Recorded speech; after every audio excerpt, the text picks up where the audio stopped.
तमसो मा ज्योतिर्गमय मृत्युर्मामृतं गमय। ॐ शान्ति शान्ति शान्तिः।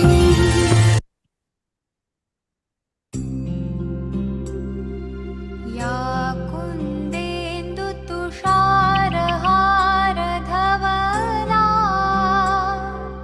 या शुभ्रवस्त्रावृता या वीणावरदण्डमण्डितकरा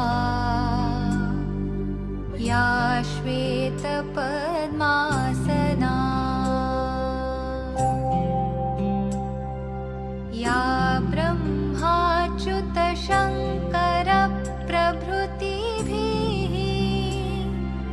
देवैः सदा वन्दिता सा मां पातु Saraswati Bhagwati निःशेषजाड्यापहा।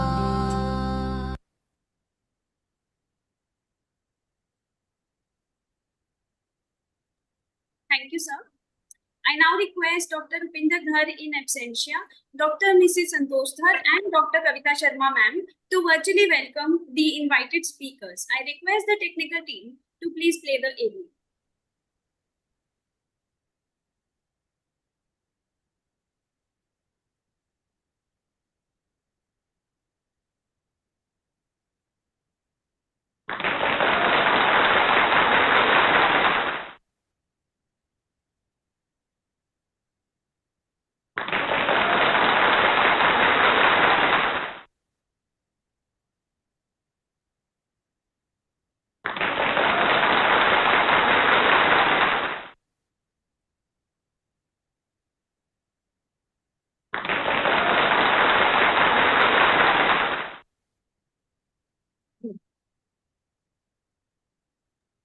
Thank you, sir. I now have the pleasure to invite Dr. Kavita Sharma to speak about the colloquium. Thank you, Anu ma'am. Honorable Vice Chancellor, Sri Vaishnav Vidyapeeth Vishwavidyalaya, Dr. Rupinder Dhar sir, Dr. Santosh Dhar, Rector and Dean, Sri Vaishnav Vidyapeeth Vishwavidyalaya, esteemed speakers, Ms. Radha Shelat, tech entrepreneur, mentor, and environmentalist, Dr. Malini Manoharan, CEO, founder, and director, Deepaknomics Labs, our own alumnus, Ms. Pooja Maheshwari, feeling honored to say, founder and CEO, Smart Technologies, youngest entrepreneur, Ms. Princy Goyal, founder and CEO, Contour Space and W Hybrid Technology, Dr. Asim Gokran, CEO and Principal Consultant, AGH Design, Dr. Vinita Raj, founder and MD, Bird Dealers Private Limited, Ms. Mrunmayee Ayachar, fashion designer and social entrepreneur, HOIs, HODs, all invited panelists, Professor Mohita Kushwaha, Manisha Trivedi, coordinators, Tejasvini-V, faculty members, students, and cherished guests, good morning. It is a great honor and privilege to welcome you all to Tejasvini-V National Colloquium on Women Entrepreneurs. As the convener of this event, I am delighted to see such a vibrant assembly of minds dedicated to advancing the cause of women entrepreneurs in our society. महिला उद्यमी आज हर क्षेत्र में अपनी पहचान बना रही है। वे पारंपरिक और गैर पारंपरिक उद्योगों में अपने व्यवसाय की नींव रख रही हैं। हालांकि इस सफर में उन्हें अनेक चुनौतियों का सामना करना पड़ता है। सामाजिक बाधाएं, पारिवारिक जिम्मेदारियां, वित्तीय कठिनाइयां और सांस्कृतिक प्रतिबंध, यह सभी उनके मार्ग में रोड़े बनकर खड़े हो। लेकिन इन कठिनाइयों के बावजूद महिला उद्यमियों ने साबित कर दिया है कि उनकी शक्ति असीमित। I would like to share that from Center for Women Studies, Sri Vaishnav Vidyapeeth Vishwavidyalaya, we have submitted one project to ICSSR on women entrepreneurs. While reviewing literature for the same, I studied research paper on women entrepreneurship in India, challenges and opportunities. This comprehensive study discusses the multifaceted barriers that Indian women entrepreneurs face, including societal attitudes, lack of access to funding, and limited mobility. Another paper on role of women entrepreneurship in Indian economic growth. This article emphasizes the contribution of women entrepreneurs to India's GDP and overall economic growth. It argues for targeted economic policies to support women in the entrepreneurial sector, including tax incentives, subsidies, and training programs. Another paper on gender inequality in entrepreneurial ecosystem in India. This study explores gender-specific challenges within India's entrepreneurial ecosystem. It specifically identifies societal perception and traditional gender roles as major impediments to women's business ventures, especially in non-metropolitan areas. I also read a case study on impact of microfinance on women empowerment on rural women in India.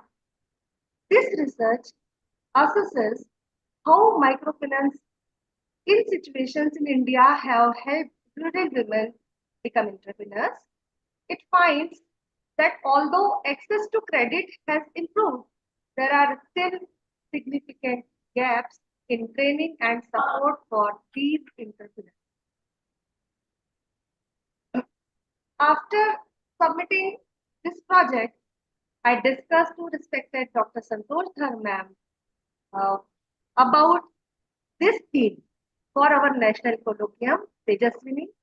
Thank you, ma'am, for allowing us for the same. हमने कई बार देखा है कि किस तरह से महिला उद्यमी अपनी पहचान बना रही है। उनकी सफलता के पीछे कई महत्वपूर्ण घटक होते हैं, जैसे कि उनका आत्मविश्वास, उनकी निडरता और उनका कभी हार ना मानने वाला रवैया। वे न केवल अपने व्यापार को सफलतापूर्वक चला रही हैं, बल्कि अपने समुदाय को भी सशक्त बना रही। The theme of our colloquium, Women Entrepreneurs Overcoming Barriers and Embracing Opportunities, is not just a statement, but a call to action. It reflects the dual nature of the entrepreneurial journey of for women, one that is fraught with challenges, but also brimming with potential and promise. If we talk about overcoming barriers, women entrepreneurs often face a unique set of obstacles that can impede their progress. These barriers range from societal expectations and gender biases to financial constraints and limited access to resources. Many women have to juggle multiple roles and responsibilities, making their entrepreneurial journey even more demanding. However, despite these challenges, women continue to persevere, driven by resilience, creativity, and an unwavering determination to succeed. Our colloquium today aims to shed light on these challenges, providing a platform for open discussion and exchange of ideas. By sharing experiences and insights, we can collectively find ways to dismantle these barriers and create a more supportive and inclusive ecosystem for women entrepreneurs. On the flip side of these challenges lie immense opportunities. Women entrepreneurs bring a unique perspective of the business world, often focusing on innovation, sustainability, and social impact. They have the potential to drive economic growth, create jobs, and contribute to the well-being of their community. हमारा समाज धीरे धीरे इस बात को समझ रहा है कि महिलाओं के बिना विकास संभव नहीं है। उनकी प्रतिभा और क्षमताओं को पहचान कर और उन्हें सही मंच प्रदान कर हम एक बेहतर और सशक्त समाज की नींव रख सकते हैं। Today's event will highlight these opportunities and showcase inspiring stories of women who have successfully navigated their entrepreneurial path. We will hear from industry leaders, experts, and fellow entrepreneurs who have made significant strides in their fields. Their journeys are testaments to what can be achieved when we embrace opportunities with open minds and hearts. I would like to extend my heartfelt gratitude to our Honorable Vice Chancellor, Shri Vaishnav-Vidyapeeth Vishwavidyalaya, Dr. Upinder Dhar sir, and Dr. Santosh Dhar, Rector and Dean, Shri Vaishnav-Vidyapeeth Vishwavidyalaya, for their unwavering support in organizing this colloquium. Your commitment to fostering an environment that encourages and supports women entrepreneurs is truly commendable. I also want to thank our esteemed speakers who have taken time out of their busy schedule to share their knowledge and experiences with us. Your participation is invaluable and greatly appreciated. As we embark on this day of learning and inspiration, let us remember that the success of women entrepreneurs is not just their own, it is a victory for all of us. When women succeed, communities thrive, economics flourish, and societies become more equitable. In conclusion, I hope that today's discussions will ignite new ideas, forge new connections, and inspire all of us to take actionable steps towards supporting and empowering women entrepreneurs. Together, let us overcome barriers and embrace the boundless opportunities that lie ahead. अंत में सभी women entrepreneurs से मैं यही कहना चाहूंगी कि आप सब नारी शक्ति नारी बल, आप सब नारी शक्ति नारी बल सपनों को कर रही सफल, व्यवसाय में चमक रही, मेहनत से मंजिल पा रही, हर चुनौती को जीत रही, सफलता की राह बना रही। धन्यवाद। Thank you very much and wish you all a fruitful and enriching colloquium. Thank you very much. Thanks to Anu. Thank you, ma'am. I now request Dr. Santosh Dhar, Rector and Dean, Faculty of Doctoral Studies and Research, Shri Vaishnav-Vidyapeeth Vishwavidyalaya, Indore, to propose the welcome address. Thank you, Anu. Esteemed speakers of today's event, Head of the Center of Women Studies, Dr. Kavita Sharma, all HOIs, HODs, Deans of the University, faculty colleagues, other participants, a warm welcome to Colloquium on Women Entrepreneurs, Overcoming Barriers and Embracing Opportunities. India has 63 million micro, small, and medium enterprises, of which around 20% are women-owned, employing 22 to 27 million people. India is ranked 57th among 65 countries in the MasterCard Index of Women Entrepreneurs. Estimates suggest that by accelerating women's entrepreneurship, India could create more than 30 million women-owned enterprises, potentially creating 150 to 170 million jobs.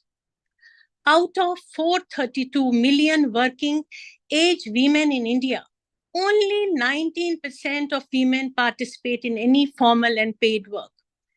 Global Entrepreneurship Monitor shows women's total early age entrepreneur activity rates are often high in low-income countries.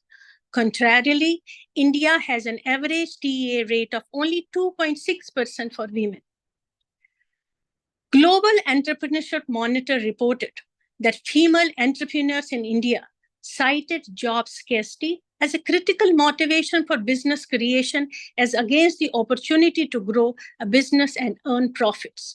More than 99% of all MSMEs are in the micro sector. Most women-owned enterprises in India are single-person micro enterprises. Only about 17% of women-owned enterprises have employed workers, of which 95% operate with less than 6 workers. As the size of the enterprise increases, the proportion of women-led enterprises decreases. Most women-led MSMEs remain subsistence-oriented rather than growth-oriented. They need a consistent source of income rather than opportunities for growth and profits through entrepreneurship. This need forces women to take up subsistence entrepreneurship. Factors that determine this choice for women include limited economic opportunities, a disproportionate burden of unpaid care work at home, and constraints on mobility and social interactions. Many women are home-based and piece-rate entrepreneurs who depend significantly on intermediaries and contractors for market access. Even when women own an enterprise, they may lack the sole agency of autonomy to decide how to run the business, prioritize investment in their business, and control the use of income and profits generated. The lack of intra-household decision-making power, lower mobility, safety-related challenges, and social norms dictate how independently women can run their enterprises. Often, women do not truly own or control many women-led enterprises. They depend considerably on men for key business decisions, procurement of raw materials, pricing information, and market access. Studies suggest that female entrepreneurship is overrepresented in numbers. MSC's Diaries research reveals that adverse social norms often hurt female business owners and their independence.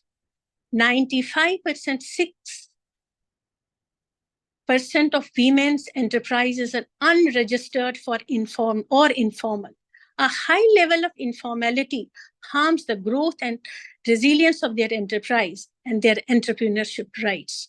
The level of effort and often the drudgery involved in running such enterprises go unaccounted for and expose women to occupational health hazards. Sample empirical research has shown that female entrepreneurs in the informal economy face a higher risk of poverty than those in the formal economy. Informal economic units also face lower productivity and income. As per McKinsey, some 90 million workers in India will be looking for gainful non-farm work opportunities till 2030. Based on current demographics, the possible transitions of workers out of agriculture.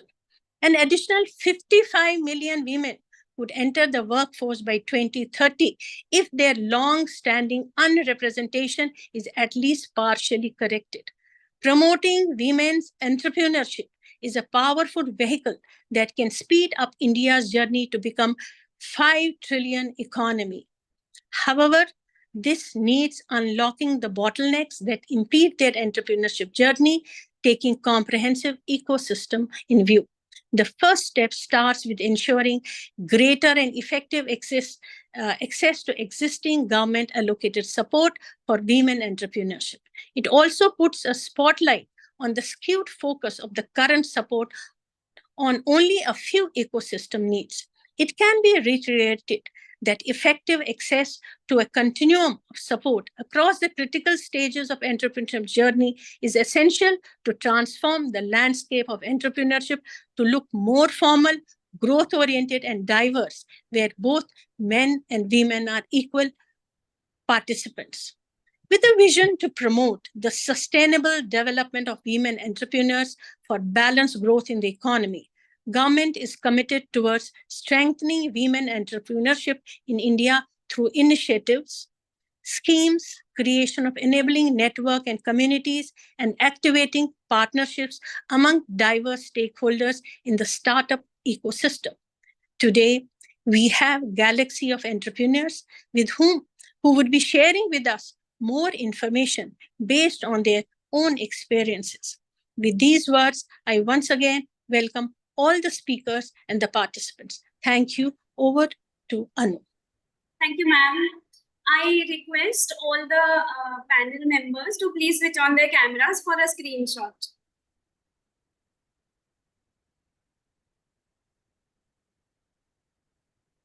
All panel members, please switch on your cameras so we can have a screenshot.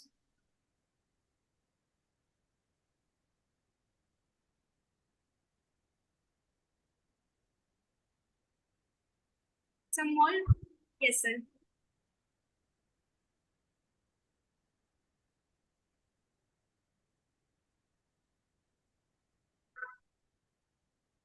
Thank you. It's now my pleasure to invite Professor Mohita Kushwaha, Assistant Professor, Sri Vaishnav Institute of Commerce, to introduce our guest speaker. Good morning, everyone. It's my pleasure to be here today as a coordinator of this event. My name is Mohita Kushwaha. I am honored to introduce our speakers. Our first speaker is Dr. Radha Shilat ma'am. She has worked extensively in the IT industry for 3 decades as an entrepreneur as well as in leadership position in global IT product companies. She has been passionately involved in various technologies. She has significantly contributed to the growth of product R&D based industry in Pune. She is PhD in statistics from IIT BHU. She has been an active sportswoman. She has also been in India women's cricket team, BHU badminton team, and table tennis teams. So everyone, I am sure you will find this event both informative and engaging. So sit, relax, and let's get started. Over to you, ma'am. Thank you, Mohita, and thanks for this invitation to come and speak on this forum. Can you hear me all right? Yes, ma'am. Okay. So I can just complete, and I guess we have about 10 minutes to speak here. So I can quickly complete my introduction. So I am, like you said, I'm Radha Shilat, and I have been a professional in the industry, in IT industry.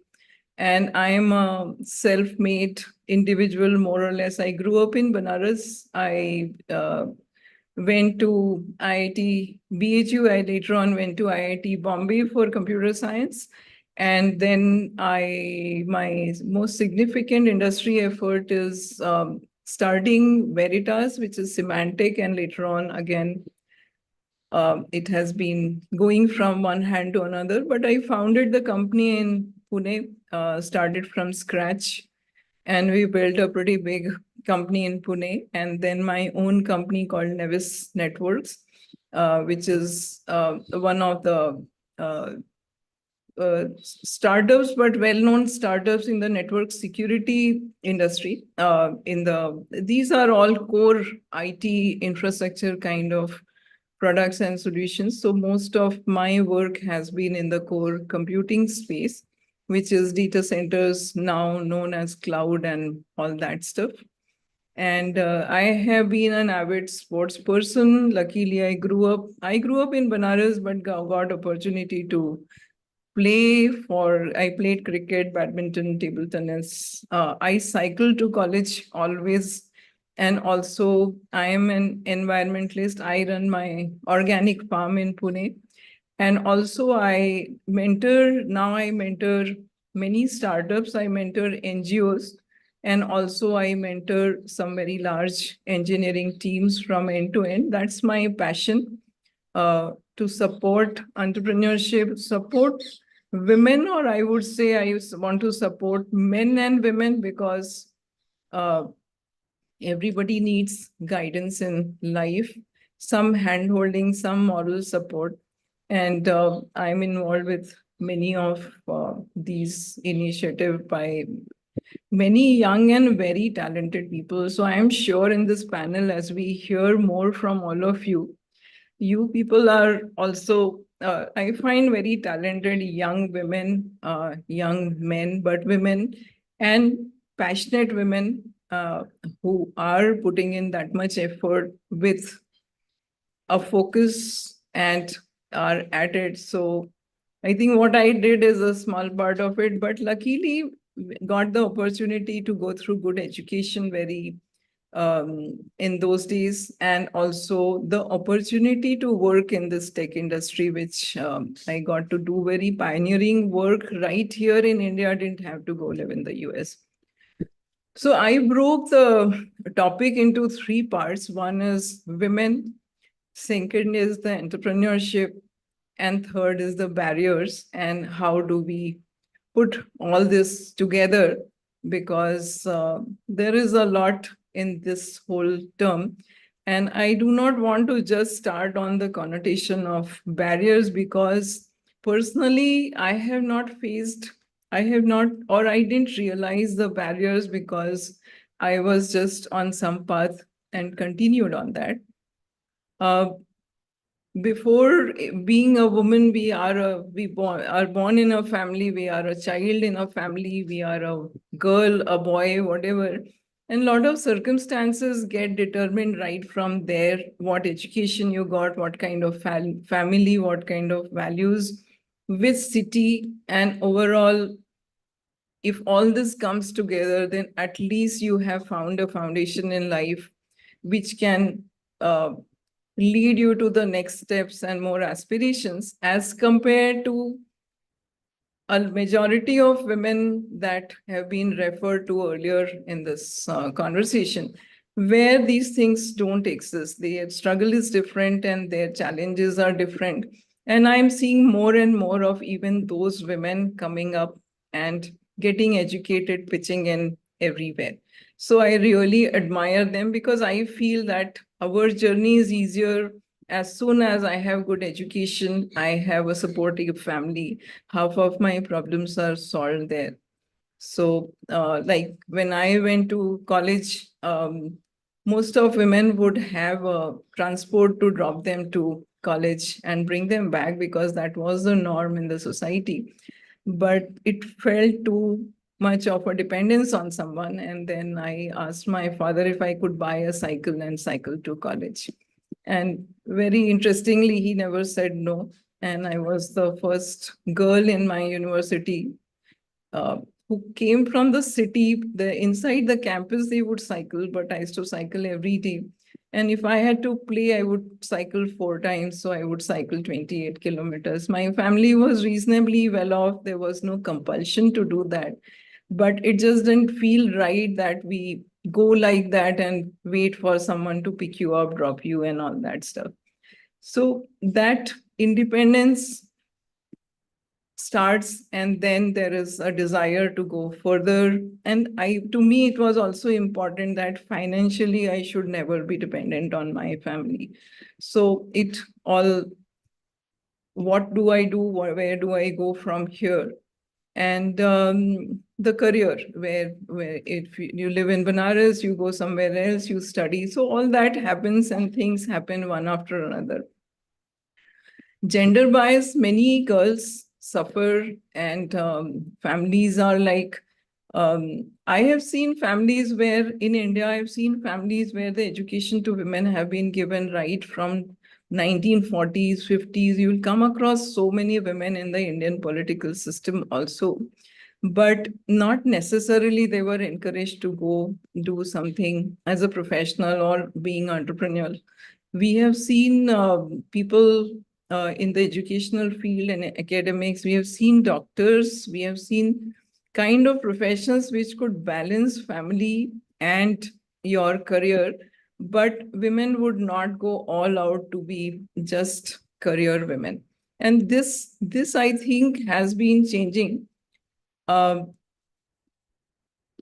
women are getting more opportunity, in my opinion. And also there is a question in this kind of forum, most of the people who are present, I think education is a given.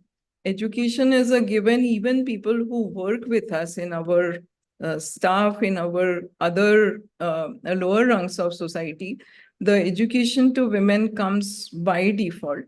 And also the expectation that, yeah, you will be educated, you will go work, you do what you want.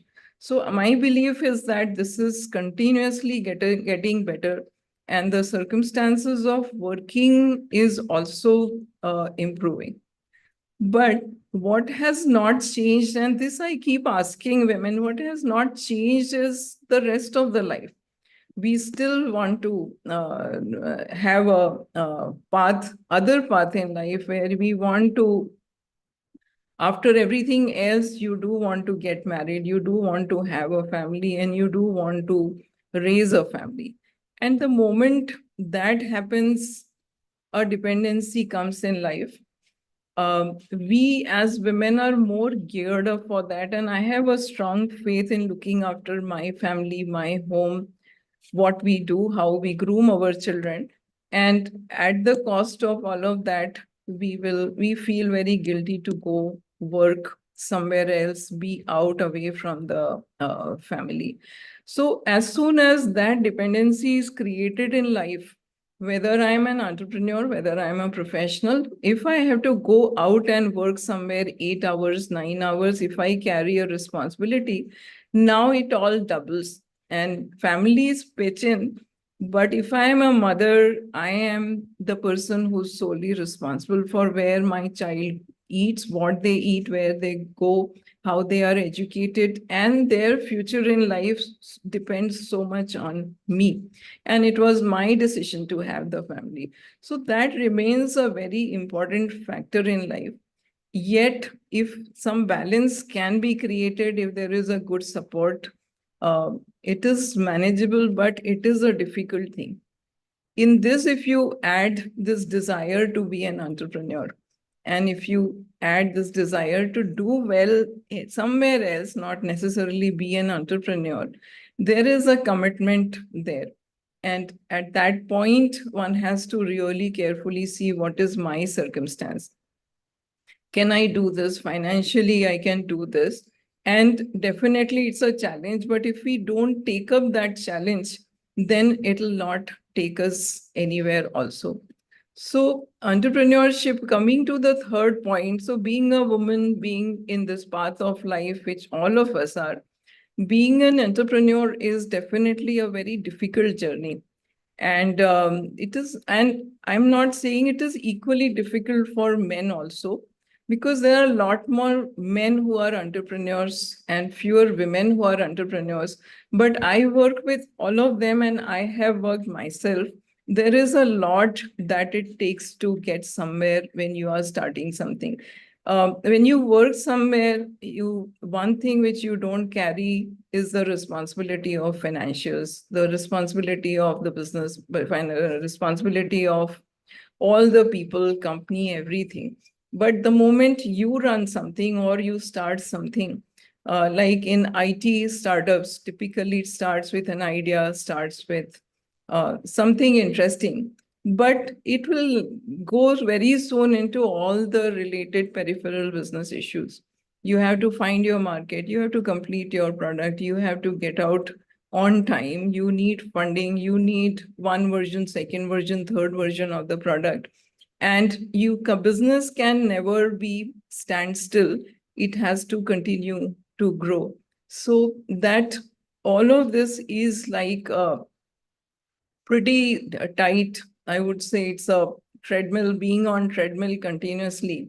And this tests everyone. And if you enter with significant family responsibilities, then women have bigger challenges, and they have to deal with it. Overall, one has to really assess a personal situation. Like I worked for 15 years in various industry, and I also started Veritas. I built a pretty big team and all. And once I stepped into my first startup, it was a very, very tough experience. And that company, that company was later, it was sold, but I had to get out of that company because of my personal circumstances. Then I did my second company, which is Nevis Networks, and I sold that company in 2017. I raised funding in that company. We had huge financial issues in the company. But most importantly, we built this network security solution, which is a big hardware box. And it had its own semiconductor, a chip, which did all the security processing on the network, then software, then everything else. And huge amount of investment went in the company. Market was in India. And the thing we realized 3 years or 4 years down the line, we had a really state-of-art security processing chip. And chip is not an easy thing to design. Chip is extremely difficult product to design. And once we built it and spent some $30–40 million building the chip, then we realized that we cannot live with just one version of this. We'll have to continue to upgrade, do more work, invest more. And then you get caught in this whole cycle of more funding, bigger market, more customers, and continuously balancing the whole thing. And then the growth gets stalled. And I have gone through all of that for almost 8 years. We successfully sold the company. We got a lot of customers in India. But today, if you look at NVIDIA as a company, and it has done so well, everything is based on their chips and what they had as a vision they had seen. In India, it was very difficult to get any VC's attention to funding of this kind. People understood a Flipkart, people understood a Swiggy, they understood a Zomato, but nobody understood a business which really solved a core technology problem. And my biggest disappointment, even though I have worked here so much in Pune, my husband was also an entrepreneur. He did 3–4 companies here. My disappointment is that still we buy laptops from outside. We buy every single piece of electronics, every cell phone, everything comes which is imported. And as a country, we think we are great, but we didn't do any of that. And we boast of such a big IT industry. We claim that we are very smart people, but we didn't solve this fundamental problem of building our own core infrastructure.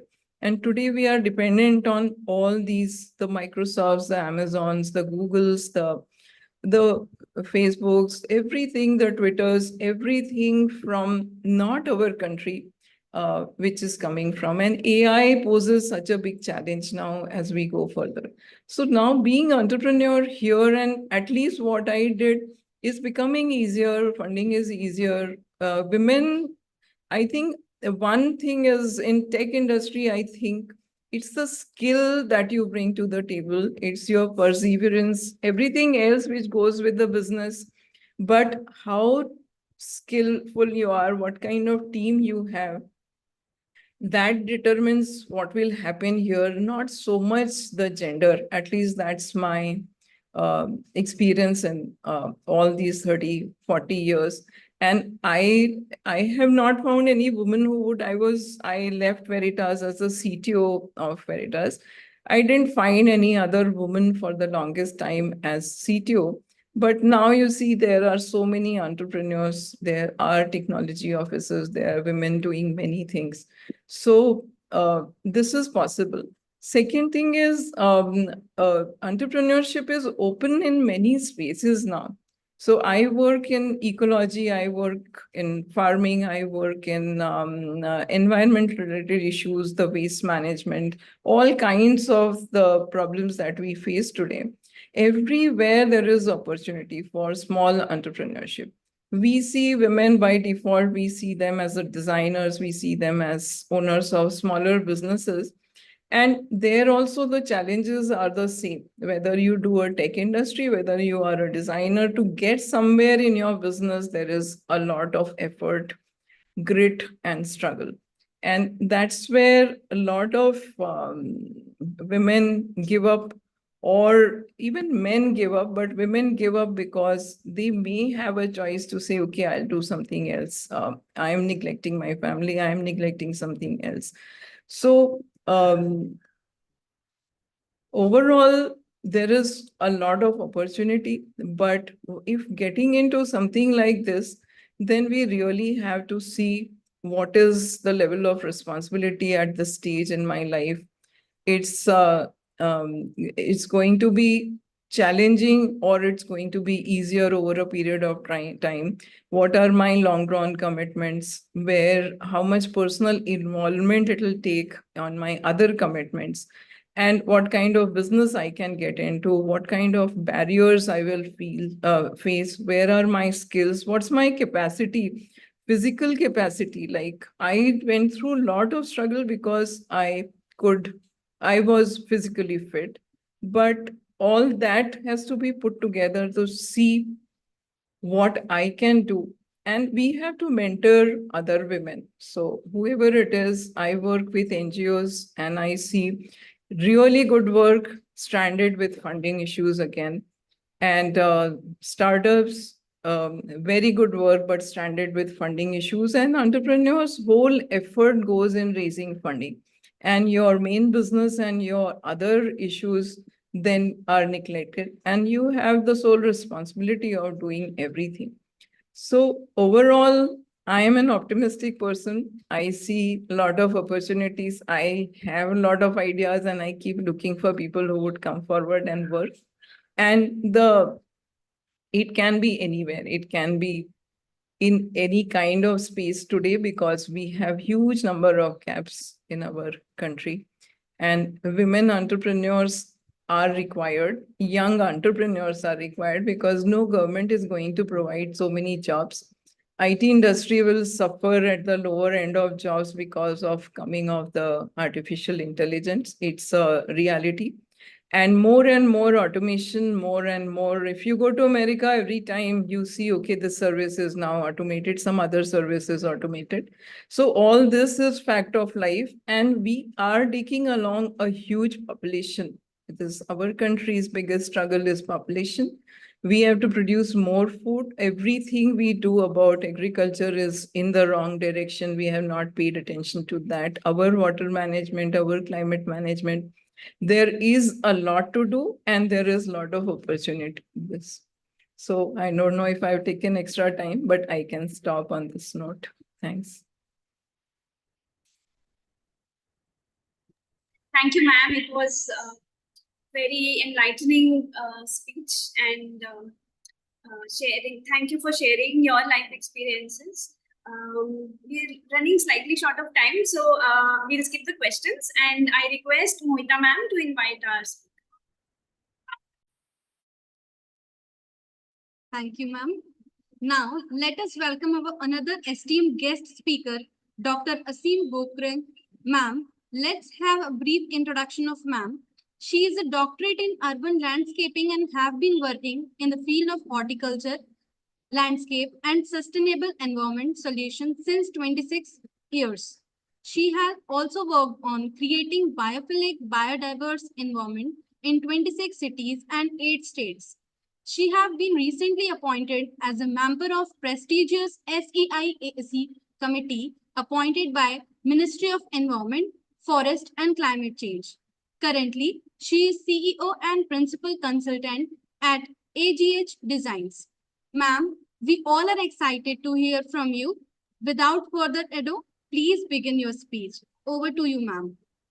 Thank you so much, Mohita, and thank you for this platform. Kavita ma'am, she has been contacting with me, and it's a great pleasure to be here. It was lovely to hear Radha ma'am speak about her experience. Well, I think I come from a very different background because I grew up in a tribal area. So most of my childhood was spent in an Adivasi area where it was very difficult to meet two ends. And I got exposed to the farming or horticulture or a way of life, which I think most of us city bred people do not get an opportunity to be in. So when I started as a kid, when I went there, my dad and my uncle, both of them, had a vision of creating a biotechnology laboratory in the 1980s when nobody felt or realized the need of having anything called as tissue culture. That was a time when tissue culture was just growing up, and banks also refused to give us loans to establish a setup like that. I am very proudly saying that we were the first private tissue culture laboratory starters. And I was so young that my father used to tell me that when I used to ask him, the setup was like a laboratory setup, right? With disinfecting your clothes, your hands. He used to tell me, Asim, I'm going to make many Asims. I was so small that that was the language he used to tell me. So from there onwards, we were the first ones to install the first solar cell from MEDA, that is Maharashtra Energy Development Association, was done on a farm. The green shade net that you see in abundance today, having various uses, the first trials were taken up at our place. So, being a pioneer in these kinds of visionary ideas, I think it came very naturally to me that I needed to do something in this sphere. And I was very fortunate to find my best friend as my husband, who also decided to take up the same way of life. And both of us, during our early lives, we shifted to the farm and we started staying there. Unfortunately, what happened was um, in during our struggles, because it feels very romantic that you live on a farm, but it's a life full of struggles. I can say my struggle started right from getting a transport license, because these kinds of areas are very deep in the jungle, or they are away from the main village. The roads are not proper, and the only way to commute there is to have a vehicle which has got larger wheels, and those are normally trucks or station wagons.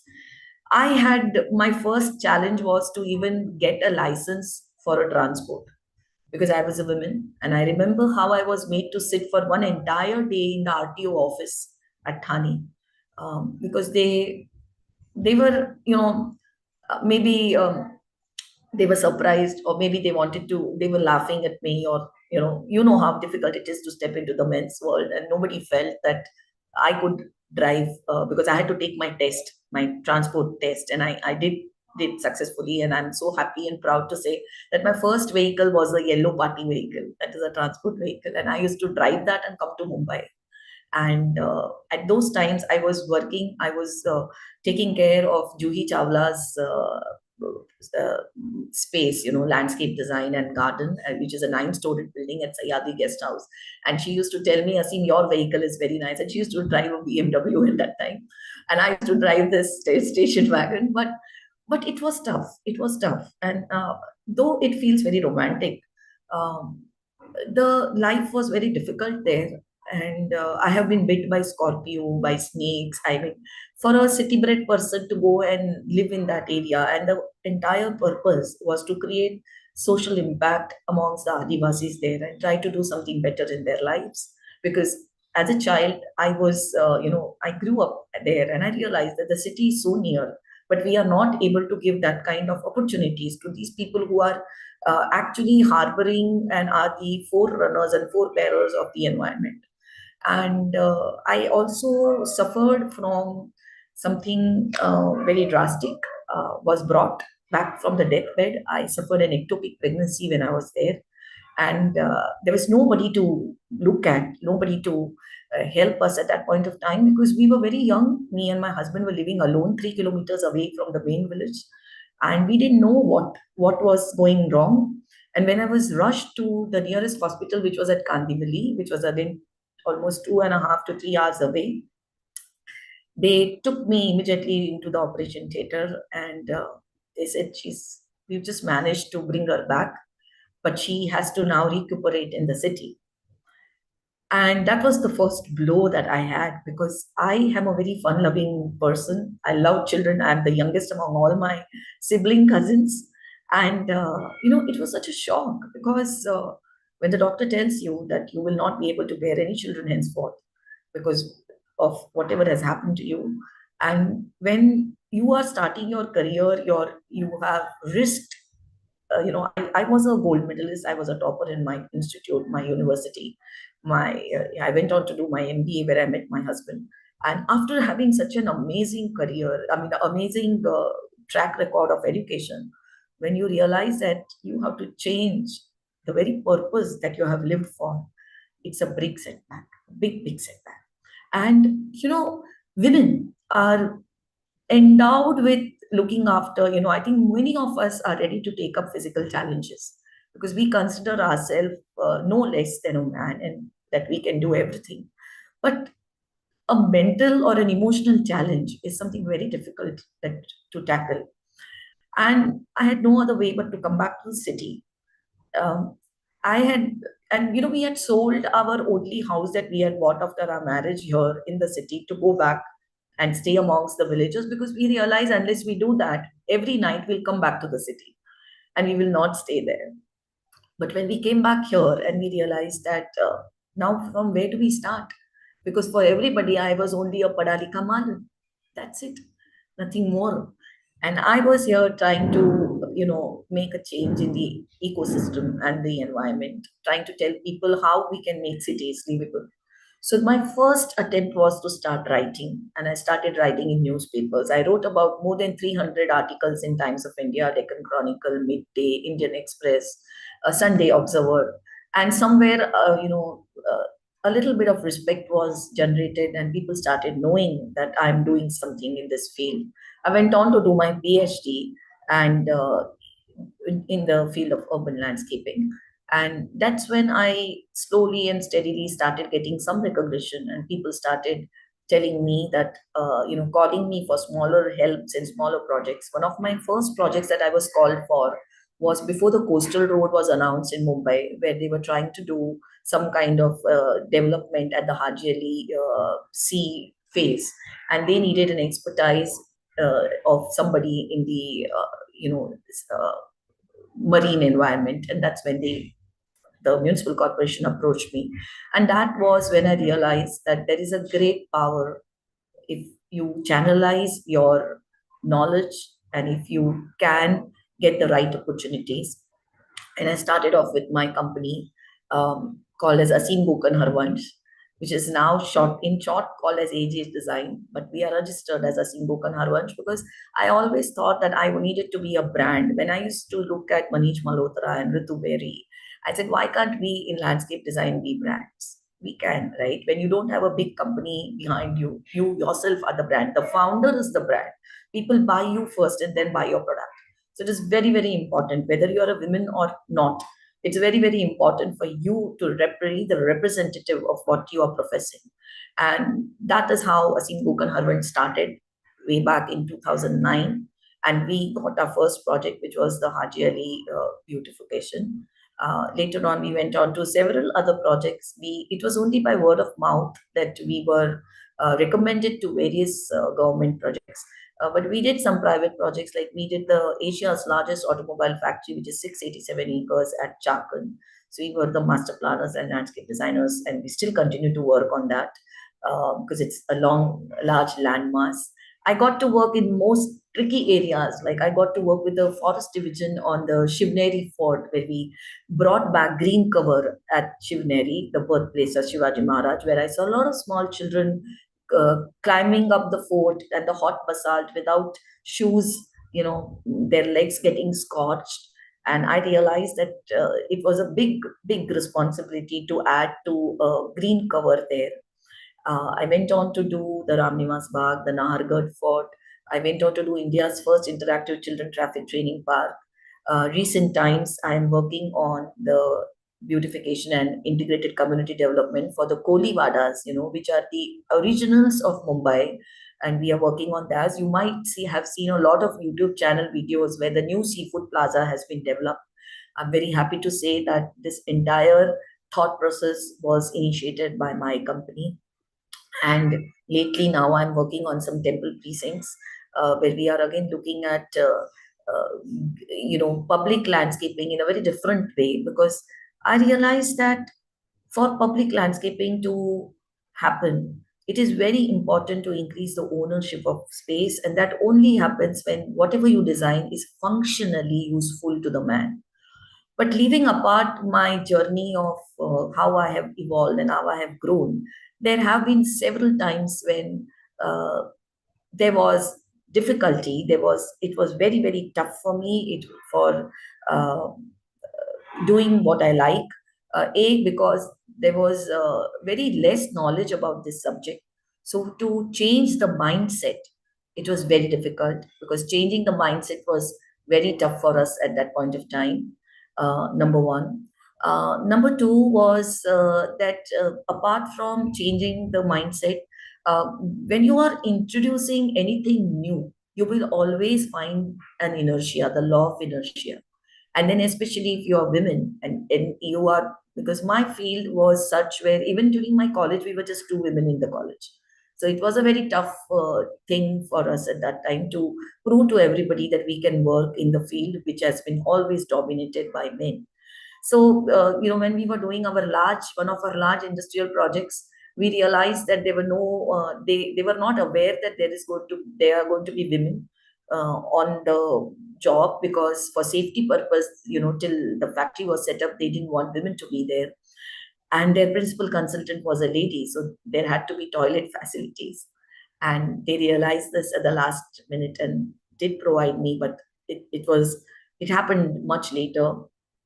And so a smaller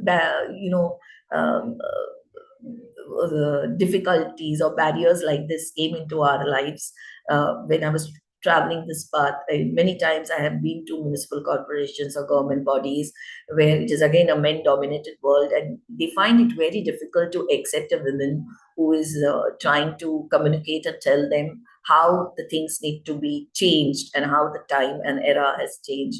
So you have to be mentally extremely strong. And one thing I would like to tell everybody is you have to be 100, 200, 300, 400% sure of what you're doing. As far as I was concerned, my greatest responsibility is changing the environment where people exist.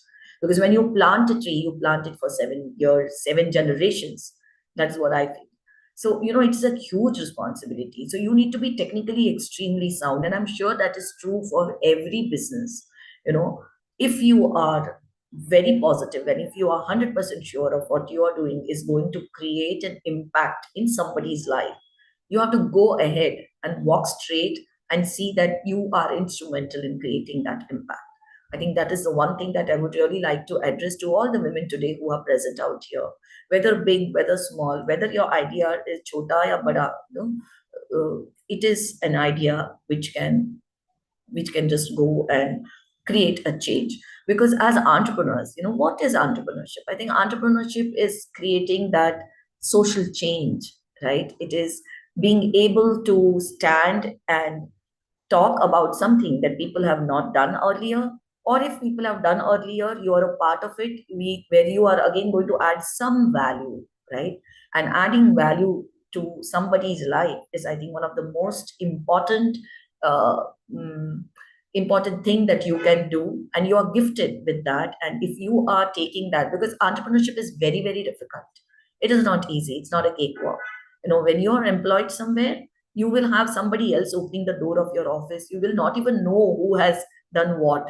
But when you are an entrepreneur, you are the first one to open the door, if till you become, a person having a good setup, right?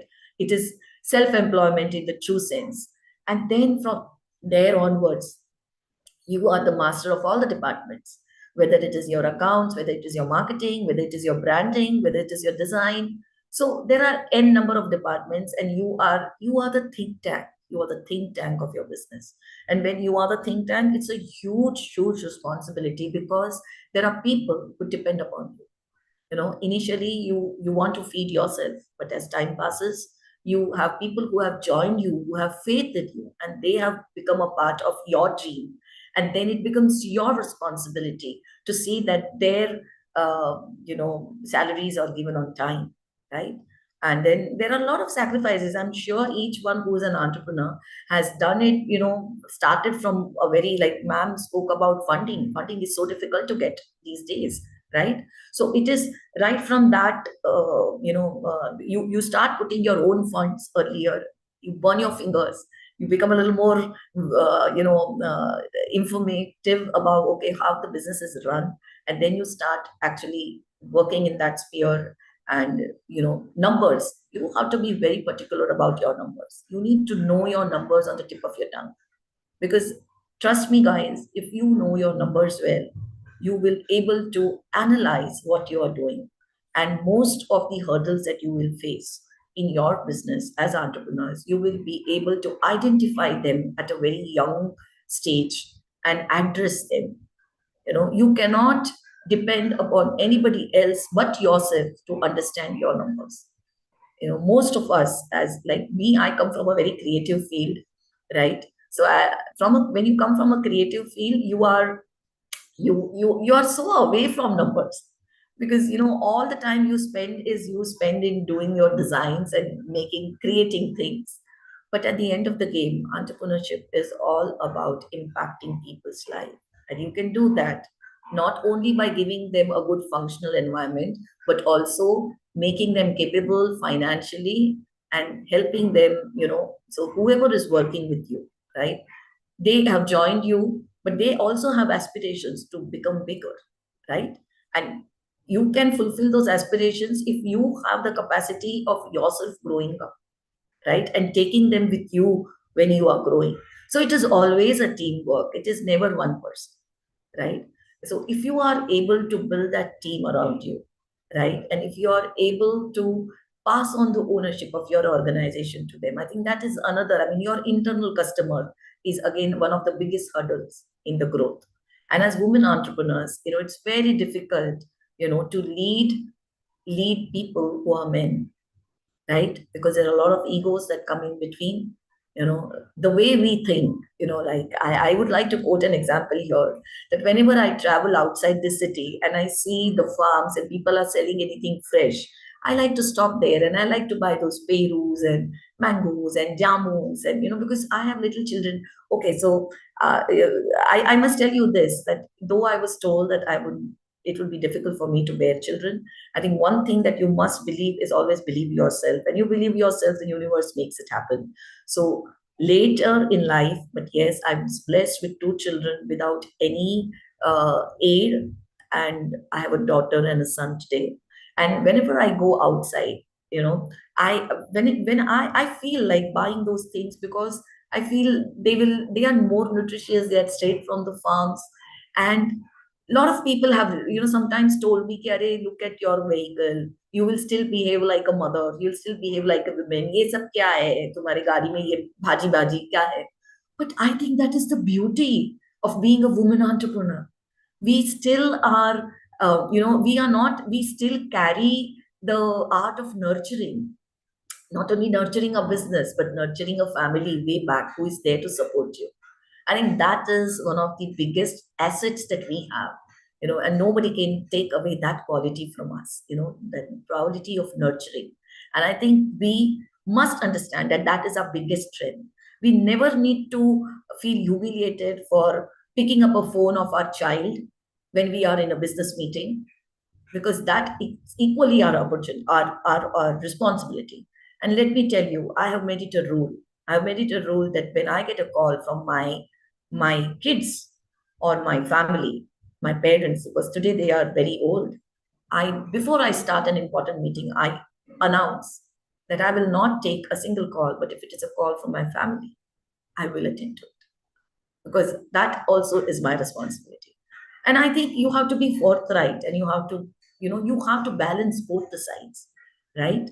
The beauty of being a woman is that you are able to look after your family, you are able to take care of your house, and at the same time take care out of your business entity, right? And I think we are very fortunate We are very fortunate that we have that in us. You know, we have that in us, and that makes us far, far superior to anybody else who has not done this. Okay. Not that men don't do, a lot of men are nowadays doing this, right? And due respect to that. But I think anybody who can support both things. Like when I am chalking out my day's program today, at the same time, I'm also chalking out what is going to be the food, the breakfast, dinner, lunch at home, right? What is it? How can I give nutritional food to my son who's a footballer, right? And I love doing it, you know. And I think each of us should take pride and do these things along with running our enterprise, because we are gifted with this ability. So my last two words to everybody would be that challenges we as women have always, you know, right from entering into puberty, right? It is a challenge that we have accepted, right?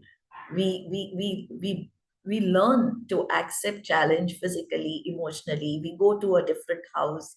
When we get married, you know, we are suddenly given the responsibility of looking after somebody whom we have not known earlier, and accept a family which suddenly becomes ours, right? So I think, you know, we are the chosen ones.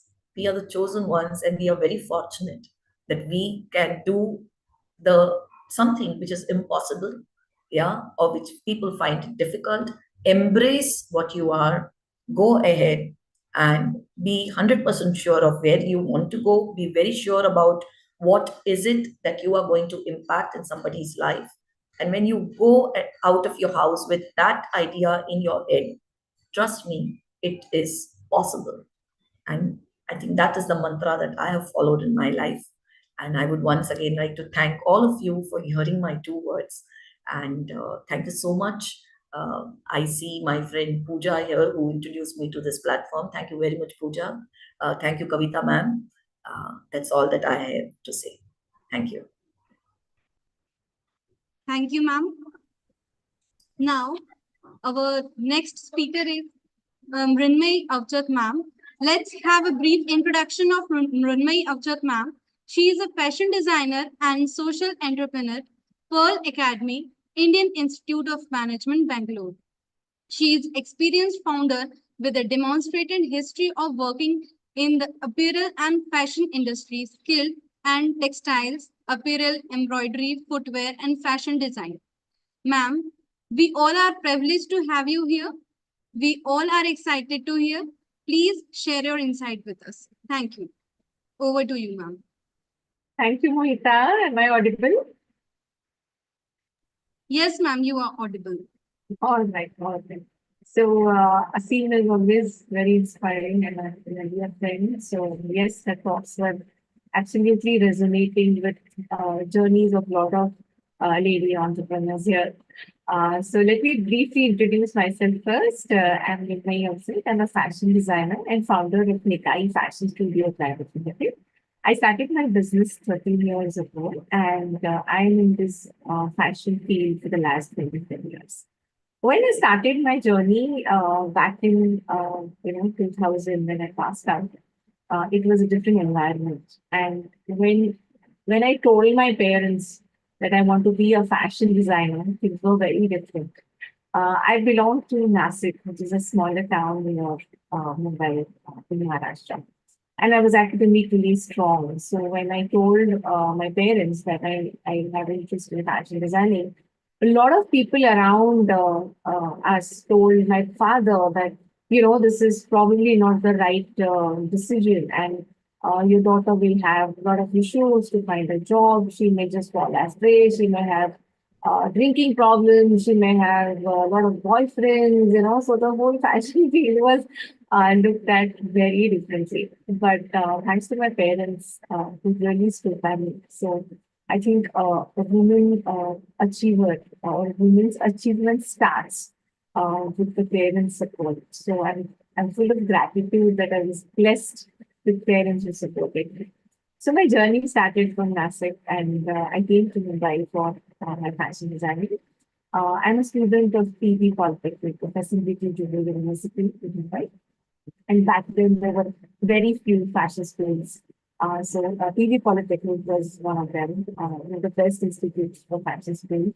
And our graduating show used to be sponsored by family. So, we used to get all the Miss Indias and Mr. Indias adorn our clothing for the graduating show. So, coming from small town of Nasik to a place like Mumbai was a complete transition. And I had a lot of challenges to open up, to make new friends, kind of maneuver through the city, the traffic and the way of the modes of traveling.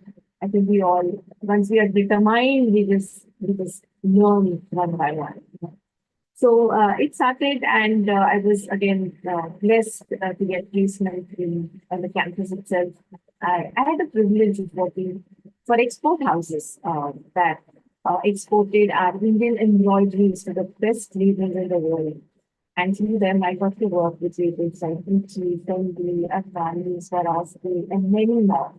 And that is where I learned that India is blessed with so much of skill and so much of art and craft, which probably the non-Indians are valuing a lot, and the Indians are taking it very, very lightly.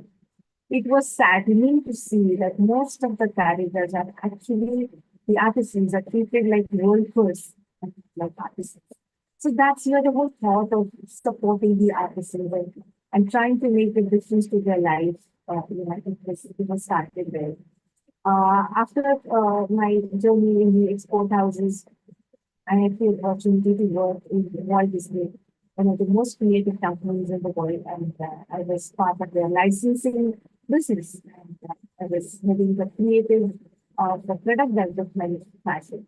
Now, this was again a very, very good career where I could do a lot of art across projects, and work with various retailers and retail industry back then. It was in the big boom phase. So a lot of, again, I saw was, the fascination for the Western brands when our country is blessed with so much of art and craft, with so much of talent, capacity to make their products and export, but still I could see a lot of fascination for the Western brands. And I'm not saying that we should not wear Western brands, yes, we should. But I think it's important to even know about art and styles. So that's where this whole thing of supporting the craft and the local craft started. So there were challenges because the Indian textiles or the Indian handlooms is often perceived as something which is not relevant for the youth, which is not relevant for the Indian population. So a lot of times when it's handloom, people just relate it with the sari, or they just say that my mom wears a handloom sari, or my dad used to wear a handloom sari. So the whole effort is to break that barrier or a limitation that handloom is not just sari. Handloom is a way of making a fabric. And that fabric can be used to make your jackets, that fabric could be used to make your dress, it could be a sari, it could be part of everybody's skill set of all age groups and across the world. So that's where the whole journey started. And I started my own brand after my son was born. So both my babies are at the same age. After my son was born, I decided to quit my corporate career and start my journey. So I started working with a lot of handloom leaders, local artisans, and trying to give it to the urban population in the way they would prefer. So customization was something that I started. Also looking at the gap, the market gap. I feel when there are so many brands and there are so many fields, yet we have a struggle to find the right fit for us. There's nobody who's listening to us of what we want. We are just trying to fit in. So that's where the whole idea of customization is what I started working on.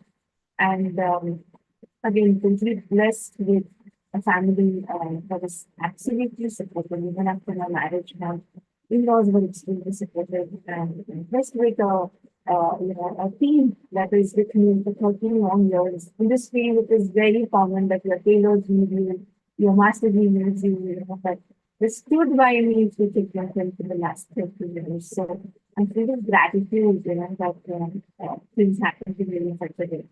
Today I'm working on a new article, which is about humans in India.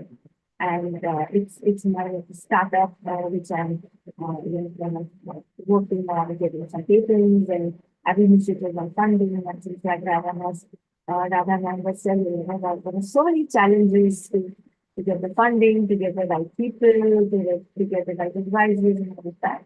I think it's a matter of time that we all learn, get a grip, and reach there, So, yeah, so my newest vertical is customized innovate, and it's specifically the women's innovate that I'm working on. Again, with the same thoughts that we try to fit in and compromise a lot on our well-being, on our skin issues and our fit issues. So I'm trying to address that and creating innovate which is elastic and plastic-free, completely popular and customized. So that's the new baby that I'm looking forward to launch in the next few weeks. Coming to the entrepreneur journey, when once we kind of declare to the world that we're going to start our business, the whole world comes to advise you, and everybody starts giving you tips and ideas. So, sometimes it's really difficult to take them on. But I'm grateful that I found some good mentors and as part of my own Bangalore for some women entrepreneurship training. And that really helped me to open up and find some like-minded people. My tribe, I can say, who I keep learning. So entrepreneurship for me is an ongoing journey of learning and learning. You are learning each day from your team, from your client, from the challenges that you face, and you just learn, you just keep learning. Uh, I am, I'm sure most of us had a lot of people who are ready to help. There are mentors, there are coaches, and there are so many, books and institutes that are helping to groom entrepreneurs and startups and all of that. But I think ultimately it's what you want. It's very important to be clear on what you want. Otherwise, it's just a noise. It's really difficult to choose the right advice at times. So, as Asim was saying, that it's very important to believe yourself. So, that's one thing I would like to get on with startups, and it can be women, it can be men. And when it comes to women, yes, we have the things, the boundaries are not defined. Like women have the details. So I stick to three things. One is your time, second is your team, and third is your technology. So first is time. Time is a very important resource, and we all have to value our own time. So it's important that we invest time, we manage time, and the timetable is mandatory for me. So your timetable includes everything. It is domestic as well as my office schedule is every day. And giving time and priority to your work is very important. Second is your team. You cannot achieve your goals without a team. The important to respect skilled and unskilled people in your team, because we both have it together. And in my case, I have a lot of uneducated people, team members, but they're very skilled, they're very wise, they know the craft, they know the art. So respecting them has really helped me. And third is technology. We cannot run away. As women, we often say that this is not really finance, technology, something we tend to kind of go back to our male counterparts and take their advice, but I think we need to take charge of it. And the technology, if you are not using and introducing technology in your business, it's almost like degrowing. So, I'm working on customized softwares to enhance customization. I'm working on softwares to, get part of my company to grow and scale up. So, that's what I'm looking at. I feel of hope and feel of optimism. And I think women bring a lot of emotional, strength to fight out the challenges. And I think we are blessed that a lot of startup economy is now getting right directions. Thank you for inviting me here. Forums like these and platforms like these are absolutely inspirational for each other. Thank you, Dr. Man. Thank you, Pooja, for introducing me to this platform, and thank you, Vaishnav, with your for running such events to help each other. I think they often say that women fight, like I don't agree. Today, I have a session in my studio that some of the alumni we have been meeting over the tea, and we're trying to see how we can help each other. So if we decide, I think the whole sisterhood feeling and bonding can take us miles apart, and it's our time. So I think let's do our bit and this structure with the new questions regarding the handling or the people doing that Islamic history and the happy to Thank you, ma'am. Thank you, Professor. Thank you. Thank you so much, ma'am. Now, our next speaker is Princey Goyal, ma'am. Let's have a brief introduction of her. She is just 26 years old and is an entrepreneur. She started her journey with Contour Space, a co-working company, breaking the glass ceiling in a highly male-dominated traditional Indian real estate market. She started the company in 2018 when she was just 20-year old, and with a span of 1.5 years, she made it operationally profitable. Now, she is building her second venture, Vibrate Technology, a company aimed to define the hybrid future of work in India. She was founder and CEO of Contour Space, and currently she is founder and CEO of Vibrate Technology. So, welcome, ma'am. Over to you. Thank you, Mohita. Just a quick question. Are we allowed to interact with the audience in this 10 minutes, or will that happen after the panel session? Could you repeat your question, please? Yeah, I want to ask if, I can interact with the audience in my 10 minutes, or will that happen after? Yeah, so, I've heard from all my co-panelists. First of all, thank you so much for having me here today, especially Dr. Kavita Sharma, who introduced me to this event. Thank you. I think it's very valuable, the kind of nuggets and wisdoms that we're getting from all my co-panelists, successful entrepreneurs. The advice at the end of the day is quite similar in terms of, the challenges that all of us are facing. So I wanted to utilize my time to, answer some of the audience's questions. I will definitely give some background about what I have done in the past and what my personal challenges were. But I want to take more questions and, interact with the audience, because I'm seeing there are 100+ people on this call. So please, put your questions in the box and I'll take it up within the next 2-3 minutes. So I think, a lot of things that everybody's already touched upon. First of all, starting with that entrepreneurship is often romanticized. And like Dr. Kavita Sharma also mentioned, but in reality, it's a very high demanding role, especially for women entrepreneurs, right? For them to be able to balance their home and work life. And like my co-panelists, again, I think I've been blessed to have the right environment at my house to successfully, be present at my work. And, balance both. It enables me, if I don't have to worry about, the home stuff, I can very easily then focus on my work life, right? So it gives me that right balance. So I think that is one of the key ingredients for successful women entrepreneurship.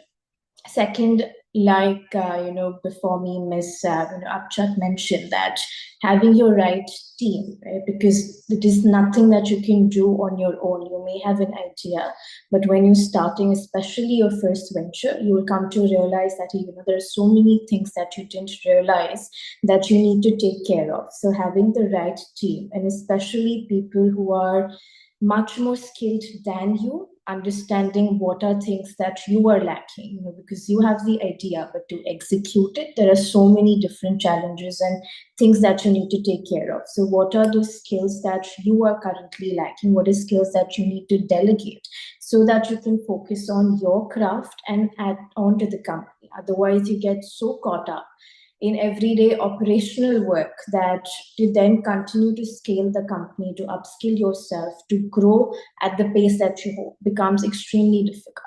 So second is having the right team members.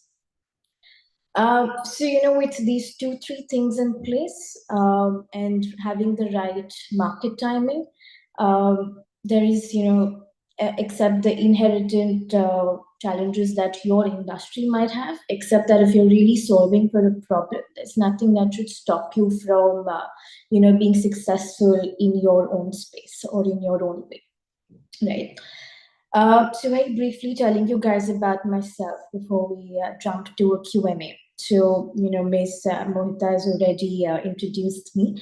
I started my journey with Contour Space, which is a real estate company.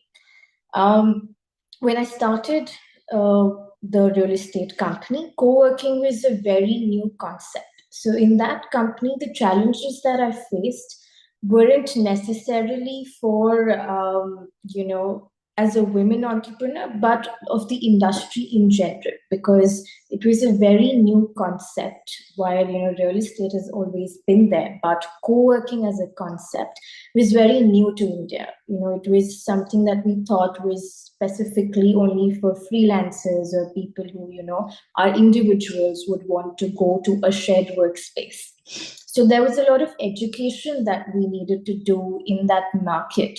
And as a bootstrap startup, that becomes a bit challenging, right? Because you have to then burn so much capital to first educate your customer base before you're able to get to a certain revenue stream. But fortunately, I think, again, with the right team who, had the right relationships in the market, with understanding what my niche should be, what should we tap first, having that kind of right knowledge, mentorship, allowed us to, become operationally profitable in a certain timeline.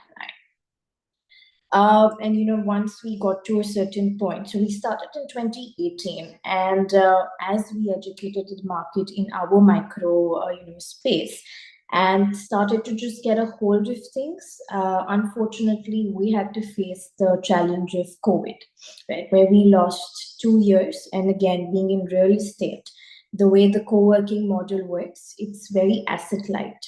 You lease a space and then you further sublease it to somebody. So in that arrangement, the landlords did not necessarily pass on the discounts or to the lessees, that is, my company or Contour Space. But our customers who were occupying my space, they had a flexibility to end their leases, right? So that puts us in a big fix, right? So how do you then continue surviving as a startup in a challenging environment like COVID? Again,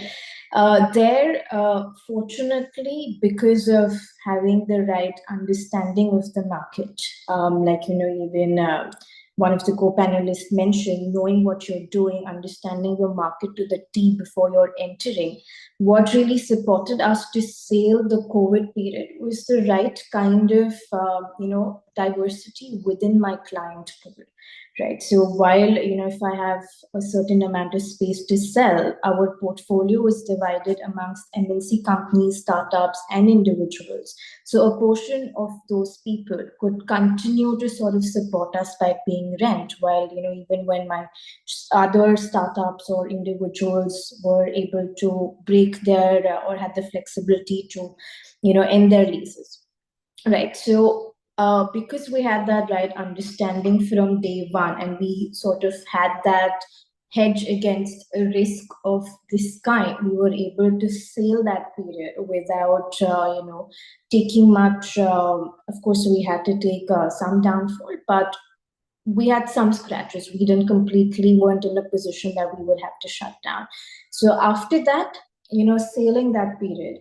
And what's again important is after COVID, being in a position to then take advantage of the upward movement in the market, right? Most industries prospered after COVID, where there was sudden, inflow in the economy. Again, in, whichever industry you were in, everybody, had an upward graph suddenly. But if I was, as a startup in a position where, I'd already lost a lot during COVID, I did not have the right team so far, right mentorship. At this stage, when the industry was booming, then I would also not be in a position to take advantage of it this upward, right? Because I would have already exhausted my finances. I would have already been tired, going through this entire journey. So again, because of all of those reasons, I was in a better position to then take this, advantage of this upward graph, and then, grow 10x, whatever, with as the industry was growing. So that was my experience at Contour, and fortunately now the company is at a stage where we became the first flex real estate company to get listed on the National Stock Exchange last October. So that was a great milestone for us. From my experience at this startup, I started my second venture, that is Vibrant Technology, where it is still operating within the real estate space, but more on the technology front. So we've built something to digitize commercial real estate end to end. Now, this is a completely new space for me, because while I was from real estate and I had been on the consumer side, on the vendor side, I'd seen all different facets. Running a technology company had its own challenges, because the scale that you're operating at suddenly becomes very different versus when you're in just real estate. It's a very localized market. It's not necessarily a nationalized market as a tech company or a tech platform can be. So in that space, when we were starting out, when we started to realize the challenges of the tech industry in general, one of the thoughts that we had was, maybe we should look at strategic investment where we can bring in, people to sort of, expand our team, expand at the scale that we hope. That is where, for the very first time, I realized the challenge of being a women entrepreneur, because I am from the younger generation. So I've not really seen the challenges that a lot of my other co-panelists must have mentioned, about the family or how or the society would view you. Those challenges were already reached a certain level as society, and especially being from Mumbai, I did not have those kind of challenges initially. But when we started thinking about, raising funds, and when I started speaking to different venture capitalists, private equity, or any, other angel investors, to my shock, the questions that I was being asked, weren't so much about my product, but about things like, what are your plans to get married? How is it going to work, if you get married? What will happen to the company? And I was quite shocked, because in my head, I was like, even if I do get married, it doesn't mean that I'll just, leave my company and just, move out. So what is it, what is the relevance of your question, was something that was in my head. And then I went ahead and spoke to some of my peers, people who were my age in the investment field. And they told me, like, these are certain questions that the industry people are trained to ask, that, women entrepreneurs are at the bottom of the pile, especially if you're a solo women entrepreneur. Single founders in general are considered a riskier investment, be it a male or a female. And especially if you're a female, then for any in the head of an investor that, okay, this is a very risky investment to have, and they put you at the bottom of that pile. And even if you get that first meeting, to then keep moving and actually get that investment becomes very difficult. So here my advice to all the upcoming entrepreneurs would be, male or female, I think it's really important to, depending on the kind of business you're in, have somebody as your co-founder. It is a very demanding and a lonely journey to be an entrepreneur. So you should definitely have one more person, or 2 to 3 people as co-founders, who can take up different parts, pick up different slacks within the company, where, each of you all have a certain focus, and then together you're able to build a certain product or a company and scale it. So I think, first of all, it's very important to have a larger founding team. Don't try to do everything on your own. Second would be, when you are going for such investor meetings as women founders, these are some things that I think you should be prepared for, because unfortunately that is the reality of the industry. And if you were look at many statistics, as our esteemed invite hosts mentioned earlier in the session, that financing and the kind of percentage of women that are being funded versus male, there is still a big disparity. So you have to be prepared to answer these questions, and also be prepared to maybe not get funded, right? So don't go in with the assumption that I have a great product and when I go out in the market we will get funded, or those will be challenges that you will face. So, those were some things that I could share from my journey so far. And right now we're still building Vibrant, and we are facing more and more challenges, but they're more industry specific versus, related to entrepreneurship. So I would love to open the floor to any questions that you guys may have so far, or I would be happy to end my part in the conversation. Hello, ma'am. Yeah. Ma'am, it's very nice to listen to you. Thank It's you. great that your company is listed in NSE. Ma'am, just I ask, don't mind, what are your steps towards Startup India? How you are going to support your company is supporting Startup India concept? Is there any way you are supporting, or any social cause you are supporting? In terms of supporting Startup India, I think first of all the benefits that a company gets from Startup India by being a part of that ecosystem. So I think the government initiative is great, because when you're registered within Startup India, you get the right ecosystem. You have a bunch of benefits, a bunch of credits that you will get towards technology. You get certain tax breaks, etc. So that definitely enables you and gives you the right platform. For about us giving back to that ecosystem, the kind of steps we would be taking, I think, in different categories. So, for example, in Contour space, we run special programs and special benefits to women entrepreneurs who are seeking office space. Right, so that is one thing, to ensure that they have the right kind of safe environment, access to right resources to start their business. So, as a co-working company, we try and focus on prioritizing and helping women entrepreneurs on that front. And as far as Vibrant is concerned, right now, we are a very new concept in the market. Digitizing CRE is something that's a very big feat in itself. And we're slowly coming to a position where, we're able to digitize the market to a level where, again, we're able to make every conversation much more transparent, and the user journey is much more simpler in that industry.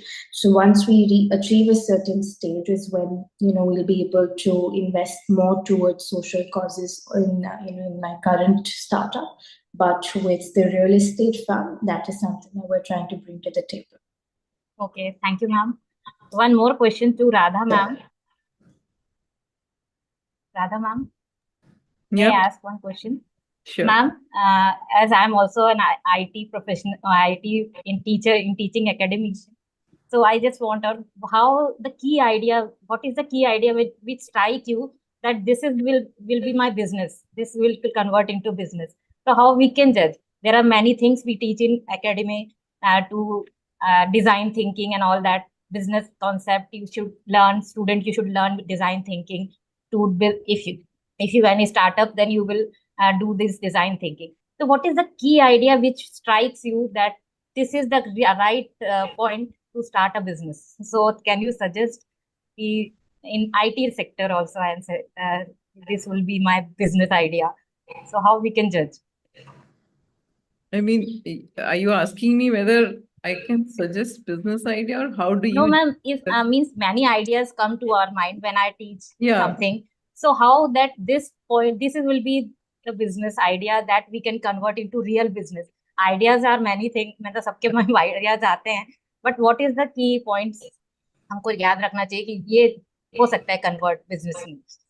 Actually तो understanding चाहिए कि ideas हमको बहुत आते रहते हैं, जैसे कहीं भी कोई गैप दिखता है तो वी थिंक कि यहाँ हम कुछ कर सकते हैं, लेकिन मार्केट सबसे इम्पोर्टेंट बिजनेस में है कि you are able to sell your idea to somebody else, you are able to make a business out of it, और वो validation बहुत जरूरी है for any idea.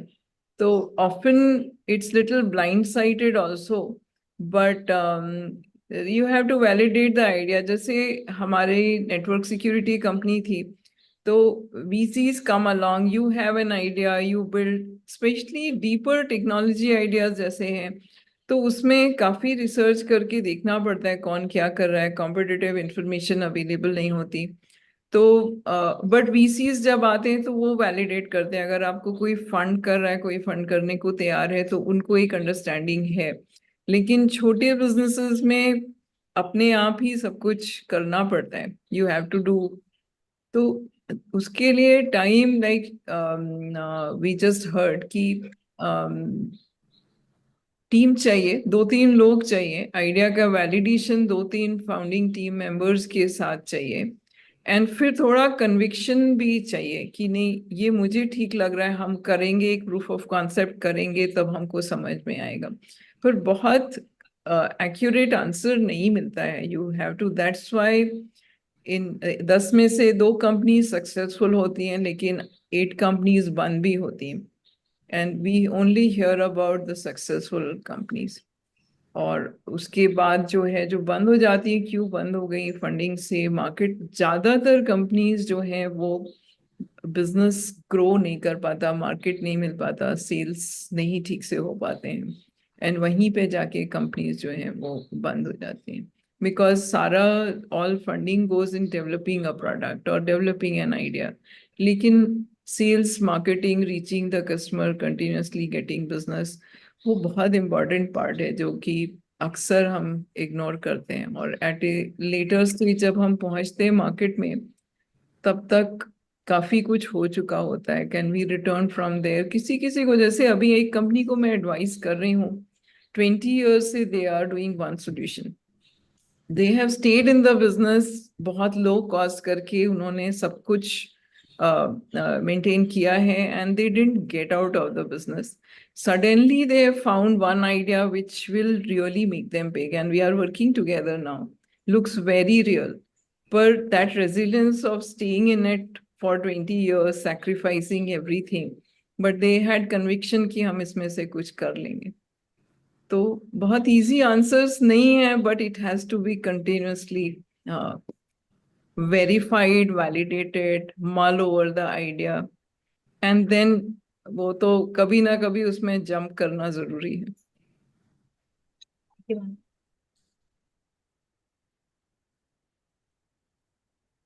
Can I ask one more question?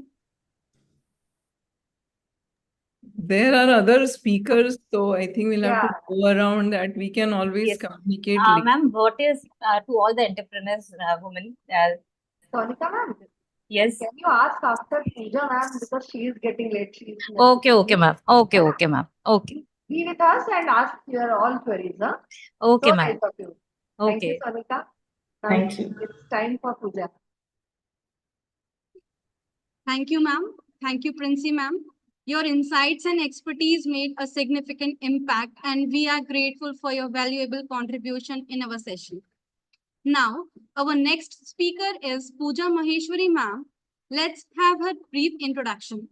Ma'am is a serial tech entrepreneur and innovator with 30 plus recognition and over 2 decades of experience in a wide technology spectrum. She is a regular author, speaker, and consultant in AI, enterprise mobility, cloud, and IoT. She is an avid advocate of ethical AI, diversity, and sustainability. Currently, ma'am is founder and CEO of Smart Technologies. Ma'am, kindly impart your knowledge with us. Over to you, ma'am.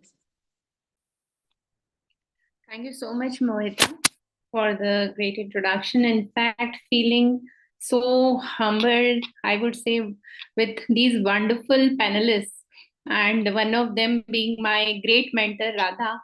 So awesome to listen you always, so insightful. It gets so deep for me whenever you start speaking on any facts, and I can relate it with my journey very well.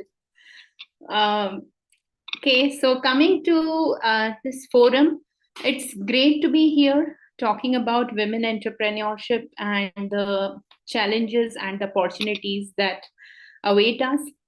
I would like to share my story in a short span of time and then maybe focus more on a couple of lessons that I have learned through this.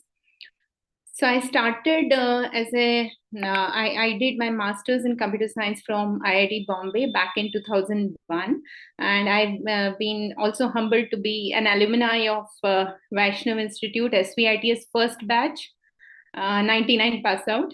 And Kavita ma'am happens to be again one of my gurus there. So great. It's a pleasure to connect with the alma mater again here.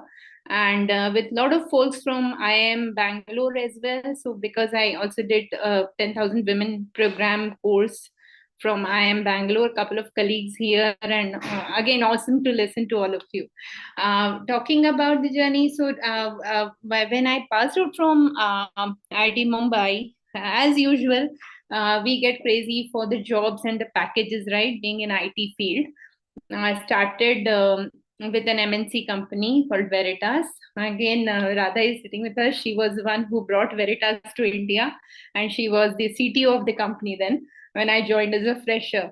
It was awesome journey at Veritas, but as the challenges posed to a woman, I got married, I had kid, and I wanted him to stay with his grandparents and my in-laws, and wanted that, okay, being in Pune, I am able to give him the necessary daycare and those arrangements. They are good in Maharashtra, but again, what to do? So one thing was working from home. I tried to continue for a few days, and then as women, I was ambitious as well as I wanted my family to be taken care of, and kids especially, very well as they grow. So decided to move back, and that is when I swinged from one tech to another, giving myself an exposure right from systems level programming to mobile application level to Java full stack to cloud and then to AI. And it made me so flexible, and it made me relate to the architecture, the design front, and the overall IT business, right from product companies to services companies. I worked in different roles. In my last stint, with a 15 years career with both product and services company in MNCs, I was wearing a hat of more like an entrepreneur profile, where I was responsible along with other people for driving the international business and profit and loss, as well as managing the team, getting the business, and so on. So that helped me to understand that, I had reached to a career point where the further growth and the further opportunities looked to me like I want to do something of my own. I had no idea what I want to do, but I just had that keeda ke mujhe kuch karna hai. And I just placed my resignation, and I had several questions from the management ki kya karna hai? What is it that you're going to do? I said, I don't know. I'm going to sit for 3 months and then think what I'm going to do. But I want to leave the job and think. So that is where आपको जब ऐसा लगता है that you want to do something, you want to solve certain problems, you have several ideas in mind, but you don't know which one to pursue, and you don't get time to think enough when you are in job. So I took a totally different call. May not be true for others. Sometimes people overlap their entrepreneurship journey with a job journey, but I took a full stop decision and then started this journey. During the journey, again, here I would like to again relate to one lesson that I learned is high professional ethics and your commitment to perfection. So during my days with various companies, various employers. I never knew I will start something of my own, or I would suddenly get some idea and I would, think of starting in another couple of years. But then throughout this journey, I had been professionally committed. I had a very great friend circle and a very good network, very good mentors, and a lot of seniors with whom I was in touch. And ethically and culturally and bonding wise, we were so, they knew me so well. And when I left the job and started my journey, these were the people who came forward to, support me. That, okay, Pooja, this is what you can do. Can I help you with some project? Or, what type of things you do? What type of services you provide? So, in fact, first few customers were related to IIT, IIM, or my previous, friend circle. Those were my first few customers. However, people do say that the first person who will trust you in entrepreneurship will be going to be a stranger. But that didn't happen with me. Due to the professional ethics and the commitments and the work that I did in past, that helped me to gain my new customers when I started a services business initially. Later on, when I pursued into the domain of AI and I had the idea of having smart parking solution, there again, there was a very good lesson that I would like to share. We built as part of a hackathon. We were one of the winners, and I just hired a couple of interns from final year. And within 1.5 months, we built a quick POC of smart parking, and that we showcased, and we were winners of one of the hackathons. That led me think कि यार ये जो सोचा है ना smart parking idea, that is going to be very good और ये successful रहेगा. पर ऐसा हुआ नहीं, क्योंकि the things that excite you, that you feel passionate about, those problems may be too early, maybe जो आप solve कर रहे हो, या maybe they may be just point in time जहां आपका solution may get traction and get converted to scale, like the same thing that I think one of the professors was discussing with Radha, and Radha answered it very well, that what is the right time, and there is no one single equation जब आपको पता लगेगा कि यार ये product successful होगा या नहीं होगा. The product was good, but we struggled with so many smart city POCs, पर हमें कोई conversion नहीं मिला. And slowly when COVID time came, that product, जो वही product था जो parking space solve कर रहा था video analytics से, उसी से हमने surveillance using normal CCTV cameras, हमने COVID safety rules भी promote करे, and we got super success in that. And slowly and gradually, lot of commercial premises, including malls, retail chains, and later on airports, mines, ports, highways, and now even we are in talks with couple of very prestigious public sector customers in mine domain and railways domain and others. But they started realizing the benefits of having intelligence delivered over CCTV camera. And that is where the tech that was same in smart parking gradually was solving a bigger problem that was true for several enterprise verticals, and that led us to a successful path. So here there is something to share, that essentially आप जब आप चालू करते हो कोई startup, you may be starting with a certain problem or certain solution, but as you know the customer and the customer problems in a better way, you may realize that there are so many pivots you have to do in order to reach a certain point where your solution strikes where what we say is जो product का cost है and जो product value deliver कर रहा है, वो value बहुत ज़्यादा हो जाएगी as compared to its cost, and that is when the customer is going to pay you. So you have to understand that passion is one thing. Definitely startup gets driven through passion, and one needs to be super committed. It's a different ball game, wearing so many hats together, building the right team, building the right support system, building the complete processes in place. However, the heart of it is whether I am solving a customer problem or it is a hypothetical problem. So that is one of the learnings I would like to share. Another learning is through this journey, we have been continuously innovating the product to the level now that right now, I mean, we are scanning almost 1 million objects per day through various CCTVs in a highway setting, ports, mines, and so many commercial malls, etc. But the key thing being that we continuously try to focus on learning from the customers.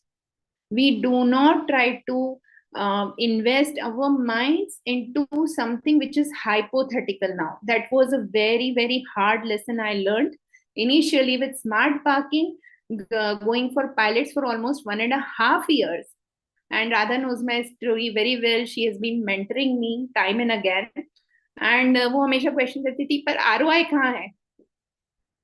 So, I mean, we were stuck to an idea. We were not getting out of it.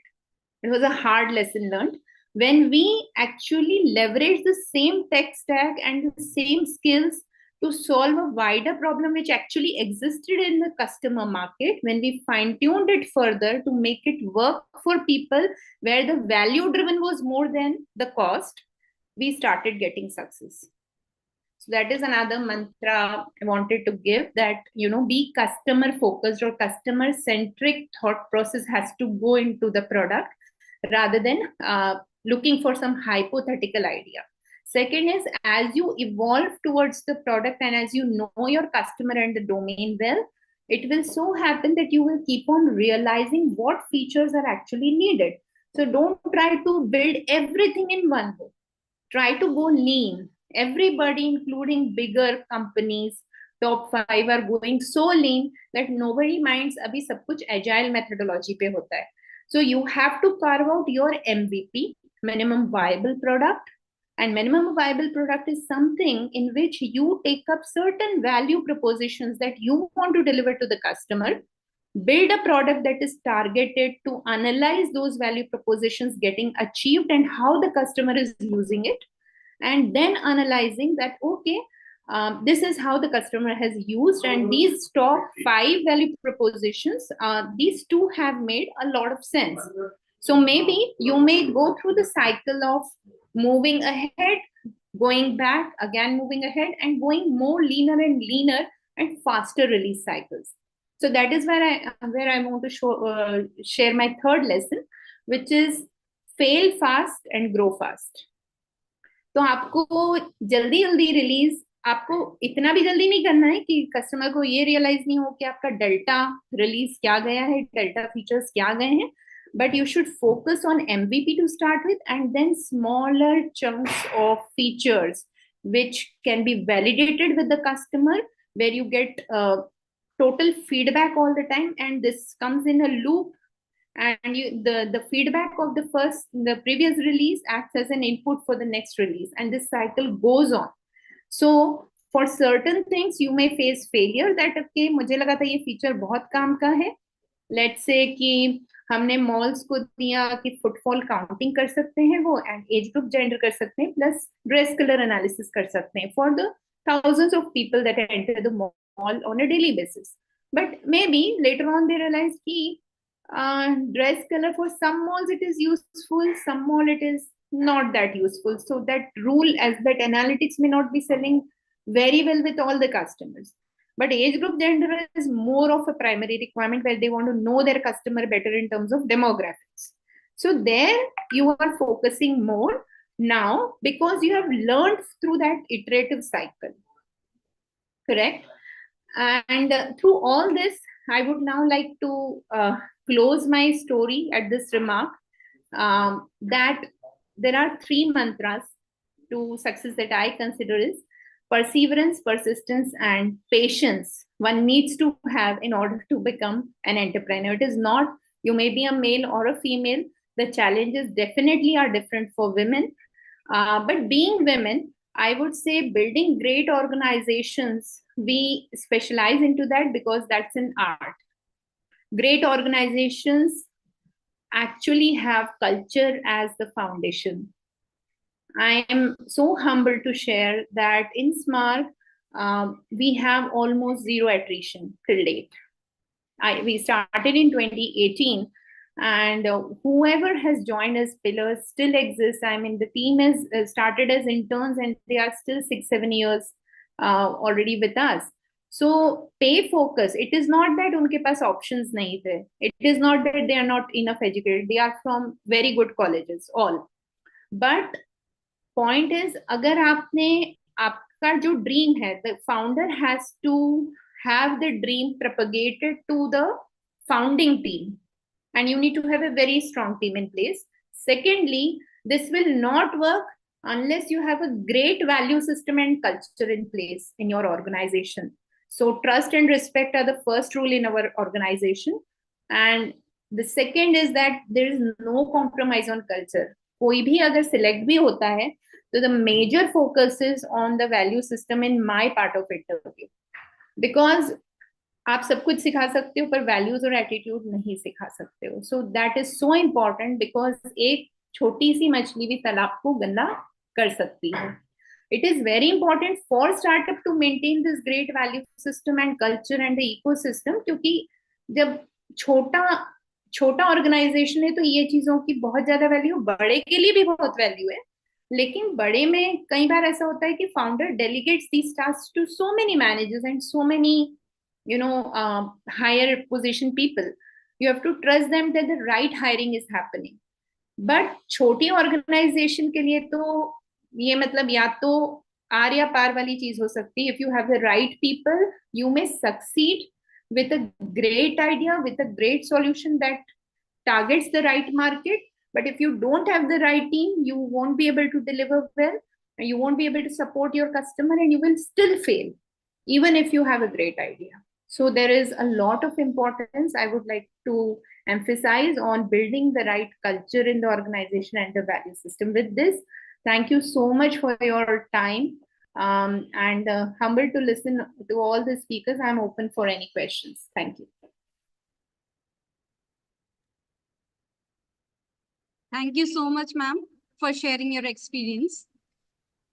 Now, Thank you. Anybody have a question?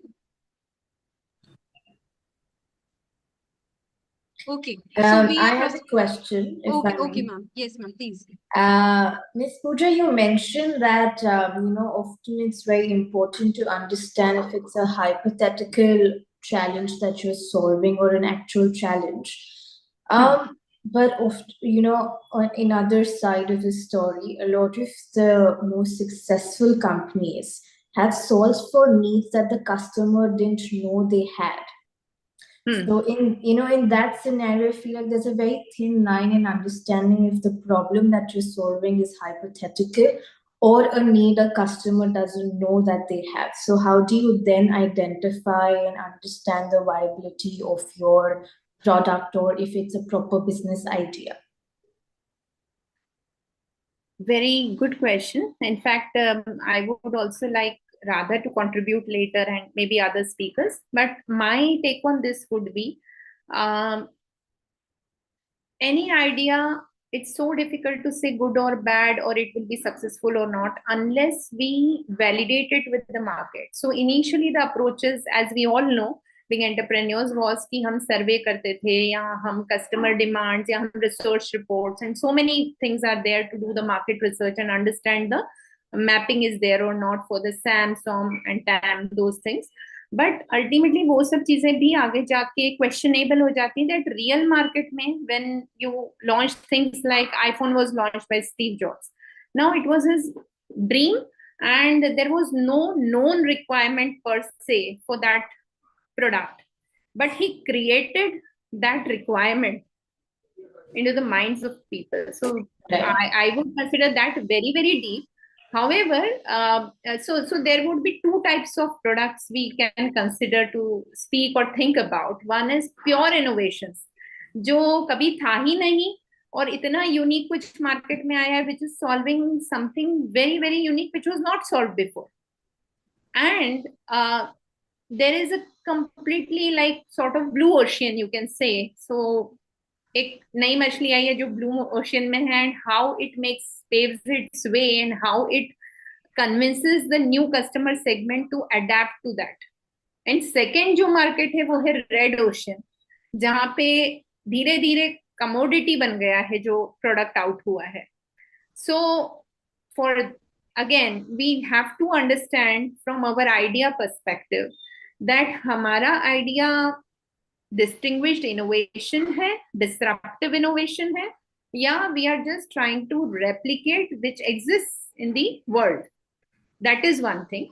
Second, now if you are still convinced that there is a market that exists after doing the market research, understanding your idea in more depth, maybe the MVP importance comes here that, okay, I have two distinguished USPs on which my value proposition is built. So can we validate that early so that if the idea is well accepted to the customer, then we also get a feedback from the market on that. So that is where I was pointing to in my speech, that can we validate and fail fast or move fast for that matter. So again, I don't have a very, very certain answer to that, but it's a cycle of, experiments one needs to do, but it is a question of how fast we learn, fail, replan, and again iterate through the cycle. That would be the key. But then if you are thinking of launching some product in the red ocean type of market, which is like become a commodity, or which is going to become a commodity soon, then we need to know our USPs very, very well. And you have to play, or you have to position the product with respect to one's USP. So open to others for contributing, and Princey, you can share your thoughts on that as well. No, I think you very well, already answered the question. There is no certain route to knowing if something will be successful. It is a series of experiments and maybe a little bit of luck, with the right market timing and the right, response from the market. So the example that you gave us, Steve Jobs, that was something that no customer was anticipating, but they were able to, do that kind of marketing, create that kind of need, and have the capacity to keep moving forward. Like, we heard from your speech as well, that you're having that perseverance. So I think together with all of that, there is no recipe, but, just trial and error in the market. And how fast we can conclude that can just save us the time and the money and the resources.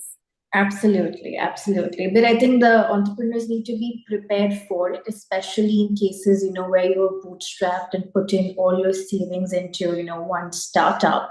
And in that case, I think the question of, when you have a lot to lose, right, then that's when the question of, which ocean, you should go with first. You should build a cash cow before you're looking at going to a market with a completely disruptive product, which could take a while to actually start, becoming profitable, or you're able to monetize on it, right? Especially in markets like India, where, there's a lot of education needed on the tech front, if it is a tech product, which most disruptions are these days, right? So I think having an understanding of your own situation, product, market, and together with that, you should proceed further. Great. Nice share. Thank you. Thank you. I would also like to add to this. Can I? Sure, please go ahead. So what I feel is, once you are okay, once you know that, okay, this is an idea that is going to make a difference and going to impact, I think, we must also know that ideas are nobody's monopoly. Okay, just like you are thinking, there's somebody else is also thinking about the same idea. So I think your speed of execution is extremely important. Most of us deliberate over the same thing, and we just there, but somebody just pushes the product just before us. So I think the speed of execution is equally important, and if we look at that, and if we consider that also as an important part of this entire cycle that we talk about, projecting the product in a new market or in the old market, I think that completes the cycle. That's all. If we have 2 minutes, I just want to say something that The market is different. Like here, a lot of what we are talking about is a business to consumer, and it is easy in the sense that it's easy to get feedback in that market. Uh, uh, it's equally difficult. I'm not saying it's easy to do this, but the customer is consumer. You yourself are a consumer. So if somebody is doing shared workspaces, has an idea, has a notion that, oh, this is useful. But if you look at the growth of IT tech industry and where I have worked, it was a mainframe to where we are today. And we have seen every step. Mainframe was you put for a simple program, you're typing on card, punching on cards, giving your this thing, you come back, your program has executed on a huge machine. Machine architectures were very complex, very slow. Today, as compared to from there, we went to so many things, internet, this multi-computer systems, multi-operating systems, uh, the Google, everything that Google did, and the cloud and the SaaS. If you go there is nothing to prove any of these things. When Amazon went to set up the cloud, the difficulties of running a large data center were known that, okay, every company has to run its own data center. It's not a scalable proposition for each of them. You have to have energy, you have to have cooling, you have to have right kind of servers. And then they started consolidation. And then they thought that this as a service will work. So even iPhone is a simpler example because it will go in the hands of customer. And if I'm a user, I know that I'll use iPhone. And then iPhone is not an easy proposition because the amount of time it takes. You cannot get out to the market in 6 months. You take 5 years of R&D to come out with one chip. You take 4 years of some other effort. So, and deep investments are hundreds of millions of dollars. So the two spaces, all these spaces are very different. Like an urban clap is completely a service oriented industry. So you know exactly what is required and you can continue to fill in the gaps.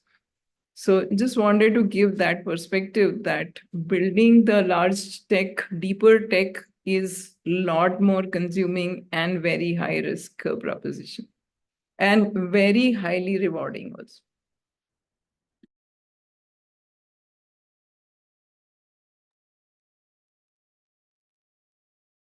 Okay, thank you, ma'am. Let's have a warm welcome to our next speaker, Dr. Vinita Raj. She is a managing director of Word Dealer Private Limited. She is an entrepreneur. She is an academician. She is a trainer, a writer, an orator, an advocate, and also a beauty queen who started her professional life with IIM Indore and later served Narsi Munje Mumbai. She stands as a model of women empowerment. She claims to have started world's first all-female localization company, providing genuine work from home opportunities to more than 133 plus female worldwide. Ma'am, we all are excited to hear from you. Over to you, ma'am. Thank you so much, Namaskar, for getting me here. I will first set a timer so that I know my time limit and I will speak within. Set a timer for 8 minutes. Okay, so at least it will alarm me, and for next 2 minutes I will conclude. Thank you so much for this beautiful introduction, because there I realized that somewhere down I have won a beauty pageant as well, but with all this double chin out here, I do not know how far I do justify that title still. Kindly excuse me, kindly excuse me.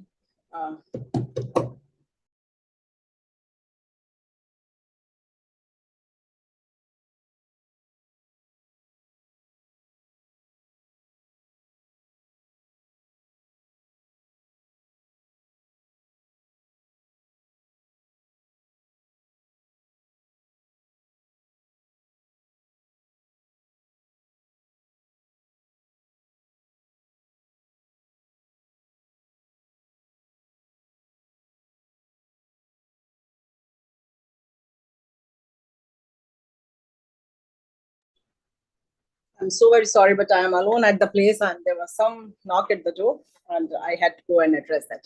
Am I audible? Am I audible? Yes, ma'am. Yes, ma'am. Okay, okay. So, coming back and thanks for this introduction. And I will straight away come to the kind of venture that I am running and why, for what cause it relates me to today's event is being a woman entrepreneur and, the challenges and, turning them into the opportunity and finding out more opportunities. That's all I can say. What I felt after, today what I feel, running the enterprise for 11 years in a row, the world's first all-female localization company, fetching more laurels from world over, even got me a fairly beautiful chance to be seated in top 6 change-making women entrepreneurs in the world, awarded at England last year, and also the Economic Times Women Entrepreneur of the Year award. But all these laurels that come into place remind me, whenever I'm at any such platform, they remind me of all the efforts it took, all the foresightedness, all the speculation factor, the need to remain updated, and much more, and above reading the pain, and I won't say the pain, reading the realization of being a female and to be able to address the problems that a female, be it as a female employee, female as a homemaker, female as an entrepreneur, they come across. So I'm just going to put all these points in a line that only serves as the basis for me to start this beautiful localization company. I often call it as beautiful, world's most beautiful localization company, because it employs only females. The agenda for me to start the company developed like this, that I'm a Sindhi Punjabi from Delhi and stayed for a long time in Indore, got married to a Tamilian, and then I was moved to Tamil Nadu, and my husband, being a doctor, he was the then newly appointed government doctor and got his initial years of postings in hilly areas, remote areas, as they normally give them. So I was, after having worked with IIM and Narsimunji, I was logged in the hills of this place, Kotagiri. I am sure most of us would not have even heard of this name. In the Nilgiris, it's a beautiful place. They say कि अरे बड़ा मजा आता होगा पहाड़ों में रहते हो, 1 2 3 4 दिन बड़ा मजा आता है, उसके बाद आपको reality समझ में आती है. And the reality was that the nearest management institute from my home was as near as 52 kilometers, and I had always worked with a management institute, like I am an NMIMS, so 52 kilometers from my place. And I had no other go but to drive in hills every day for 104 kilometers up and down. And that's how I used to, I worked there for 5 months. But after 5 months, I realized कि नहीं, मुझसे नहीं हो पाएगा. And there only I read these problems that the lady, especially newly married lady, or, after marriage, we read, should it have been still, pre-marriage phase, I would have still managed somehow. But now I was newly married, I was into my family life, and later I conceived. You have to look after so many things. It is still the fact that women is blessed with the natural ability, beautiful responsibility of making a house a home. And you cannot run away from this. There is no escapism possible. This is the reality. आप कितने दिन बाहर से खाना मंगाएंगे? आप कितने दिन मुझे शादी नहीं करनी करेंगे? आप कितने दिन शादी कर लिया तो no, I don't want to conceive. अभी मेरे करियर का ये मोड़ है, अभी मेरा ये है. And if you opt for those options, you end up making, other compromises in life which lead to some other difficulties. आप लेट एज में कंसीव करते हैं तो उसके अलग प्रॉब्लम्स हैं, आप कंसीव नहीं करते हैं तो उसके अलग प्रॉब्लम्स हैं. So I found this quite a socially complex problem, that every lady undergoes. कि भाई क्या करें, काम करना चाहते हैं हम, कैपेबल हैं, एफिशिएंट हैं, लेकिन हम बाहर नहीं जा पा रहे हैं. वो कोई भी रीजन हो सकता है, फैमिली रीजन हो सकता है, आपकी चॉइस हो सकती है, या कोई फिजिकल बैरियर हो सकता है. As it was in my case, there was no family pressure, but was the physical barrier that there is no near, there is no organization nearby where I can go and exercise my profession. And there I thought that many such females, rather every female undergoes this. And why not to find out a solution to this? Because हर किसी के साथ ये problem है, तो क्यों ना करें? अच्छा ठीक है, there are many females who, even after marriage, ऐसा नहीं है हर कोई job नहीं छोड़ देता है. वो काम करते हैं, तो फिर आपको सुबह सुबह उठ के अपना घर भी देखना है, and then you have to rush to the office, then there also you have to justify your job, आपको वहां भी अपना परफॉर्मेंस बहुत अच्छा रखना है, फिर आपको वापस घर आना है, एंड दे से a lady comes back home to cook, whereas a man comes home, to have that cooked food. So आपको घर आके भी देखना है, and once you have kids, आपको बच्चे भी देखना है. So then why? We talk of equality, but this is not equal. This is not equilibrium. This is not something balanced. This is again a double time imbalance situation, जहां आपने लड़कियों को पढ़ा दिया, अब उनके पास भी एम्बिशन है, वो काम करना चाहती हैं, बाहर जाना चाहती हैं, और आप चाहते भी हैं कि वो फाइनेंशियली एबल बने ताकि वो घर को भी सपोर्ट करें, आपकी भी एक्सपेक्टेशंस है, पर वो घर भी देख रही हैं और अब उसके साथ वो बाहर भी देख रही हैं, क्योंकि हमने उन्हें पढ़ाया, उन्हें एम्बिशंस दिए, उनसे एक्सपेक्टेशंस किया, लेकिन हमने दूसरे जॉनर को, दूसरे सेगमेंट को ये एजुकेट नहीं किया कि तुम्हें भी आकर इक्वल रिस्पॉन्सिबिलिटीज बियर करनी है. सो मैं ये नहीं कह रही हूँ कि औरतों को घर आके काम नहीं करना है या मर्द ही आके सारा काम करना शुरू करें, लेकिन in India as a society, we are still not that liberal on this approach. So having a mix of it all, I just thought to give it a solution, and thereby I started world's first all-female localization company, providing genuine work from home opportunities to only females who are capable and efficient enough to work and earn, but are not able to move out of the house. So what I did, and what localization is. In localization, we talk of very different set of, and yes, and even the world was largely not aware of, and there the next story came in कि दुनिया को पता ही नहीं था तब तक कि localization क्या होता है, work from home concept क्या होता है. I started this work from home company in 2013. It was registered in 2013, but unofficially, unregistered way, we were working from 2011. 2013 से officially, we are working on this concept of work from home. और वहाँ जब मैंने और localisation के बारे में लोगों को नहीं पता था. Localisation means the services of translation, interpretation, and the subtitling and all things that brings the language to your level of understanding. So we mainly cater to the legal field, because India being a lingually diverse country, we have 22 languages out there. So mainly we serve to the interstate legal clients, advocates and the courts, जहां पर interstate cases के लिए translation की जरूरत होती है. And we identified many other such fields also where women who are qualified, who are educated more, and they still want to be at home, or they are at home and they can still exercise their profession. Because it's not necessary कि हर पढ़ी लिखी लड़की जो है वो जाकर एक beauty parlour ही खोलना चाहेगी, या वो जाकर टपरवेयर का कंटेनर ही बेचना चाहेगी, या वो नेटवर्क मार्केटिंग ही करना चाहेगी. उसके पास और ऑप्शंस होने चाहिए. So I'm very happy that under the aegis of World Dealers Private Limited, my company, we have identified 9 such verticals, including interpretation, translation, and subtitling, and many other, I think, which one can easily go and check on my website. That where now it's not 133, now it's 175 plus females who are working worldwide from their homes, and are able to make up a living for their family. And it feels so good when I get testimonials from them कि ma'am मैंने ना ये 2-wheeler खरीद लिया अपनी तनख्वाह से, मैंने आज डाइनिंग टेबल खरीद लिया, या मैंने अपनी ऑल्टो कार सबसे पहले खरीदी. That was the most beautiful thing and soothing thing that comes to me कि चलो आज लड़कियां घर पर बैठ के empowered feel कर रही हैं. But why such a solution? And the barrier was, ऐसा नहीं है कि IIM से होने के बाद जो अलग से कोई सीन निकल आते हैं या हर कोई बिल्कुल हेल्प करने के लिए खड़ा होता है आपके पास. Even such questions came to me also.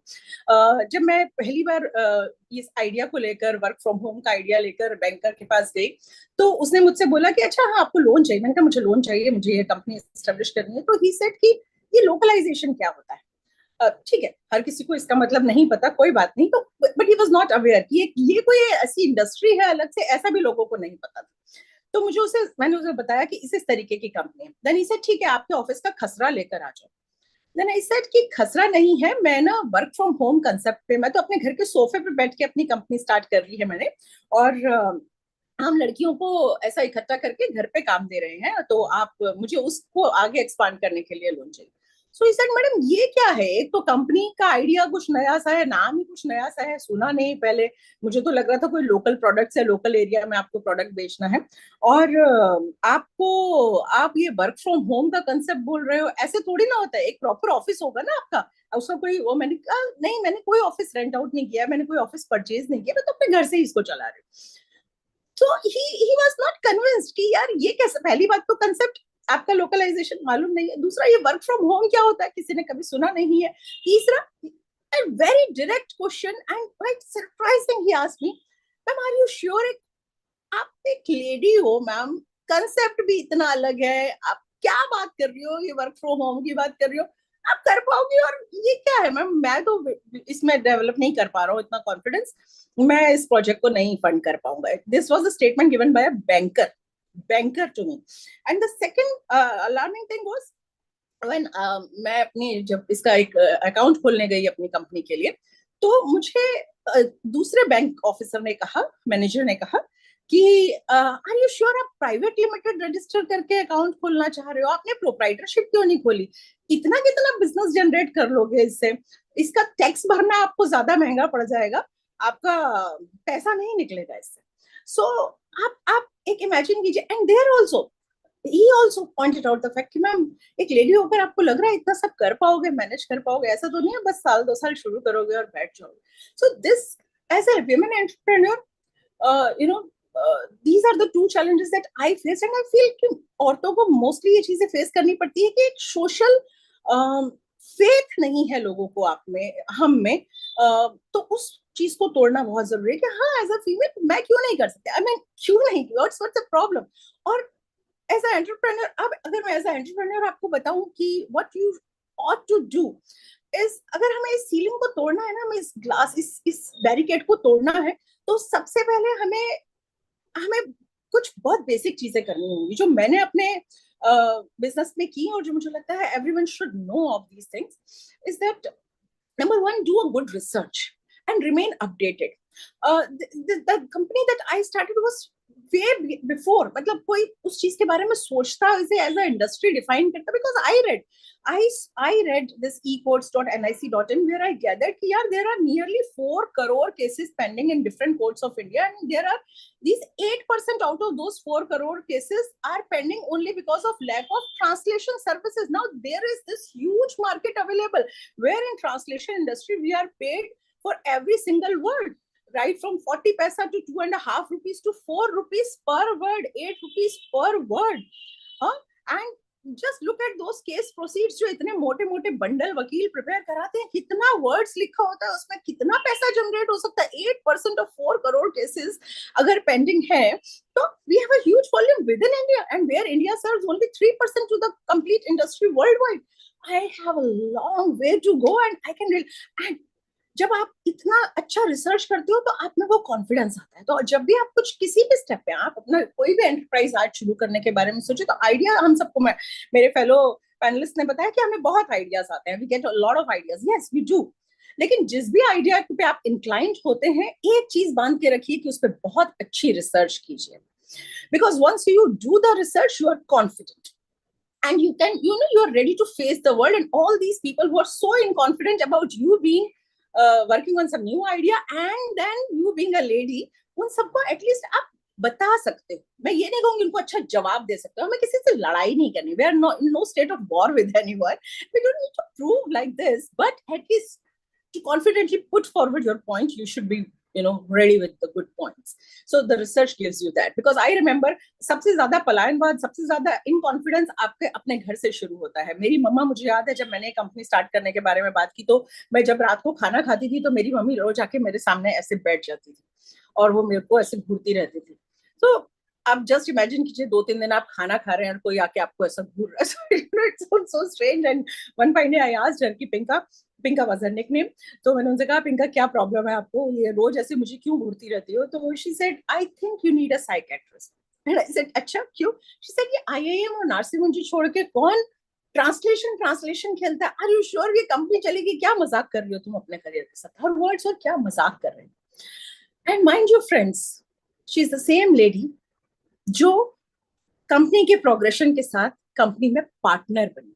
जब company gained so much of momentum, so much of name that I was even invited as US consulate the year Ivanka Trump had come down to India. I was invited to speak on this model of women empowerment and the all-female model, because the theme of that event was women first, prosperity for all.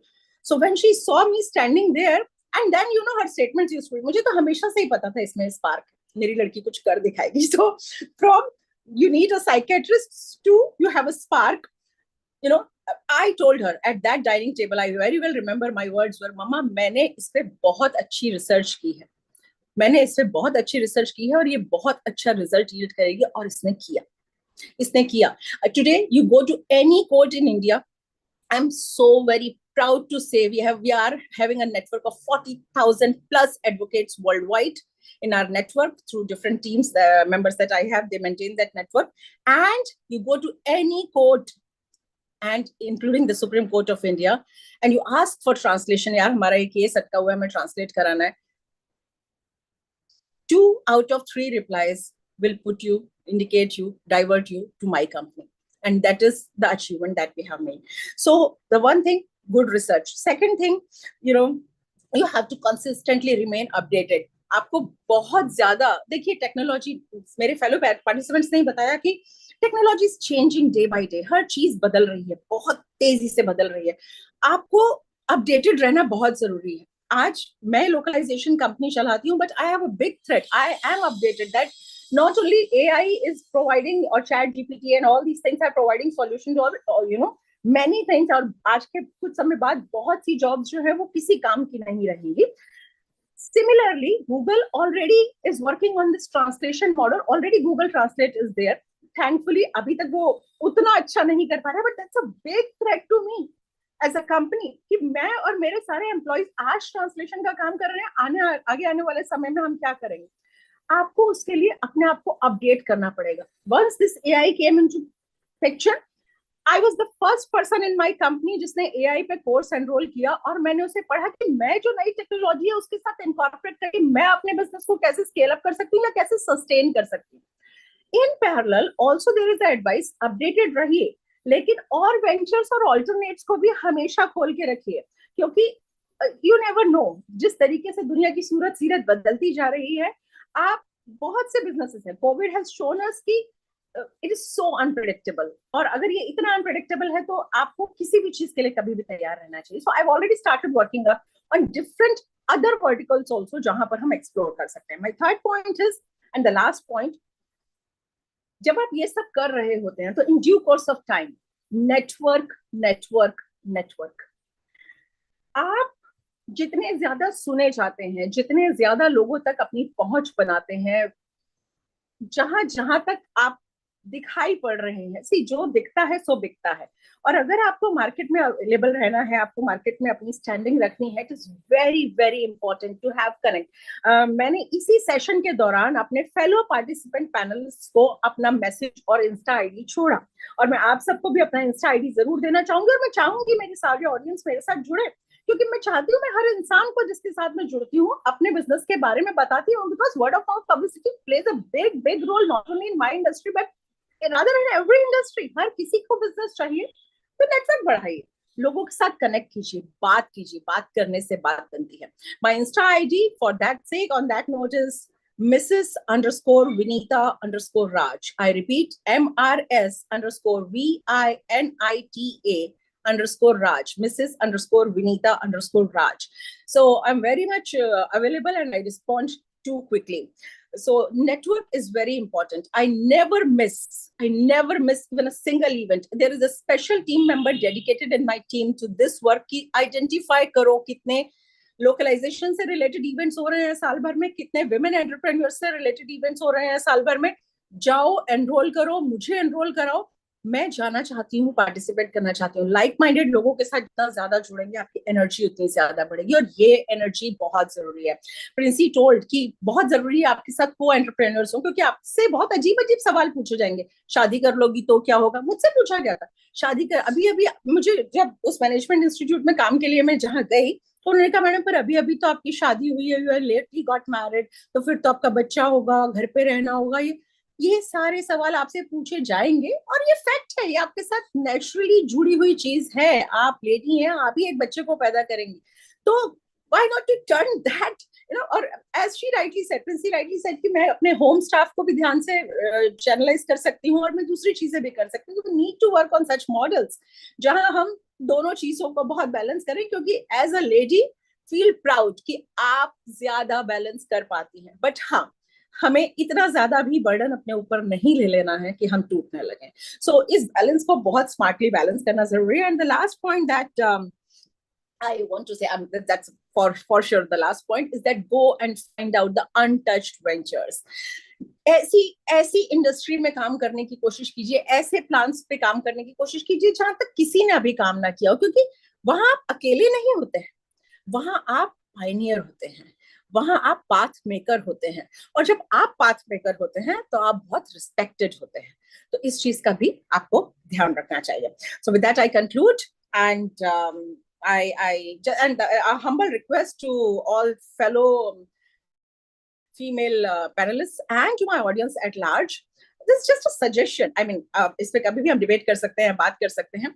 अगर आप एक female entrepreneur हैं, तो मुझे ऐसा लगता है अगर हम और फीमेल्स को जॉब देने की कोशिश करें, भी एज अ फीमेल एंटरप्रेन्योर अगर हम कोशिश करें कि हम एक बड़ा स्लैब अपनी कंपनी में फीमेल वर्कर्स के लिए रखेंगे, तो we can increase this world average जो 39% का है फीमेल्स के काम करने का, हम उससे 26% पे इंडिया अभी है, हम एटलीस्ट उन एवरेजेस को मीट कर पाएंगे, ज्यादा से ज्यादा औरतों को काम मिलेगा।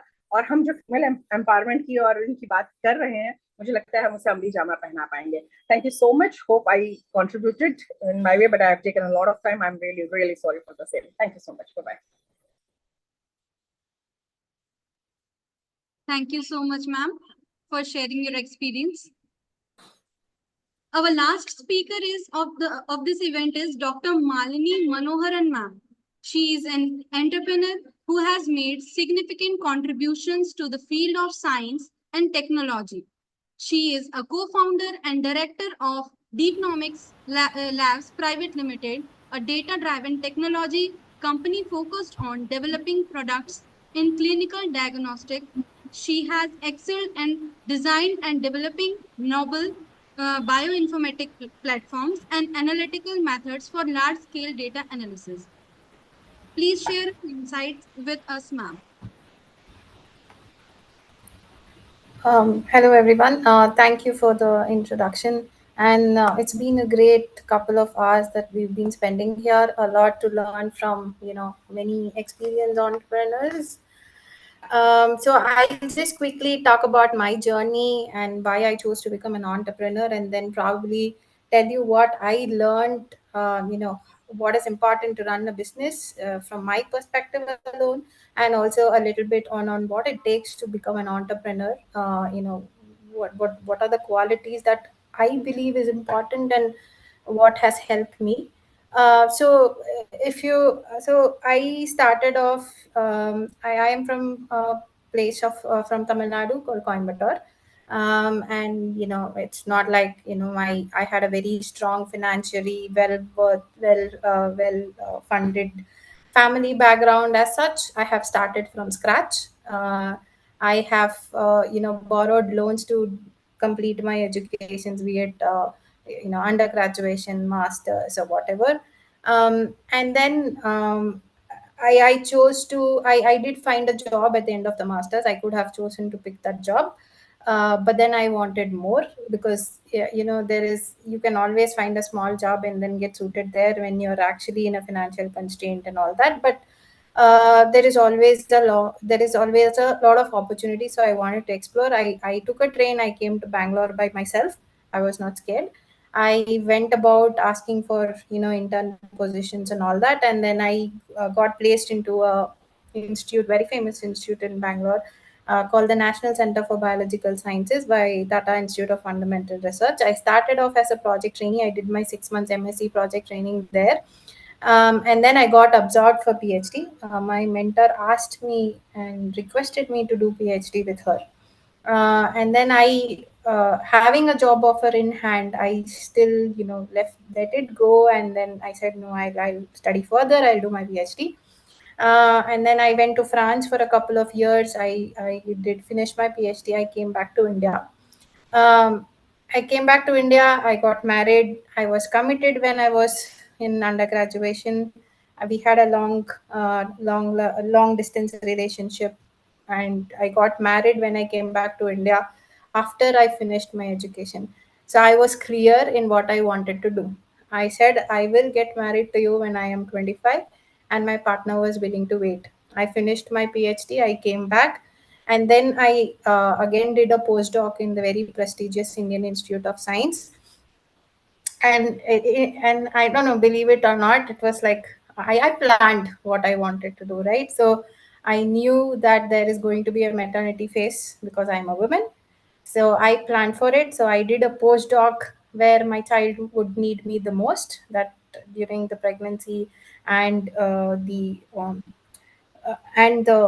first couple of years. And then I moved to the industry when I knew that she's going to be on her own. So there is a little bit of planning that you have to do because you're a woman, but that is just it's just you need to know what you want to do. um, and and I worked in an industry because I need to know how the industry works. I've had a great academic experience working in the Indian Institute of Science, but I wanted to know how industry works. And I picked up a job. I worked in a job for 5 years, and then at some point of time, very similar to one of the speakers, I realized that my growth was, on a halt. I had reached I had grown within the company very fast, and there was nothing more that I could do in that company, and no positions to grow for. And that's when I thought, I should become an entrepreneur.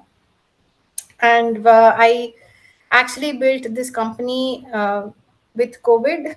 We started off in 2020, so just after the COVID, and I resigned, and I was going to join the job. I resigned, which means I lost all my health insurance along with the company. I unfortunately did not have a personal health insurance, and I was hit by COVID. I was hospitalized, and then just that 1 month gap, I had to face a huge financial burden on me because of COVID also. But this company that we built is completely bootstrapped, and we broke even in the first year. We were able to break even only in the first year. We have not raised funds so far. We have sustained ourselves for 3 years, and we are in the process of getting acquired right now. So this is a message that I wanted to give. You always do not need funding. Uh, you can, and this is how traditionally businesses have been built in India. There is a notion that all business need funding. You need to go for investors and all of that. No, it is not true. Traditionally in India, business have been built with just saving money of individual people. So if you think that I have to do funding, I have to go around running for investors, this is not my piece of cake. No, you can bootstrap your company, build very traditional traditionally. Of course you can grow organically. Of course you don't want to make millions of rupees and then fail in the next year. We have seen several examples like that, right? The most happening educational startup which collapsed after a couple of years. They took huge investments, but they were not able to actually grow. So these are some things, and this has been my journey, and I have learned a lot as an individual and as an entrepreneur also. And I think to answer some of the questions that were asked to previous panelists as well, I think the most important things is to run a business is how do I get, your ideas are valid. I have crazy ideas that I know that it's not even going to uh, you know get anywhere in the next few years. We have built products 10 years ahead of time. I won't be able to sell it. This is a hard lesson that I learned.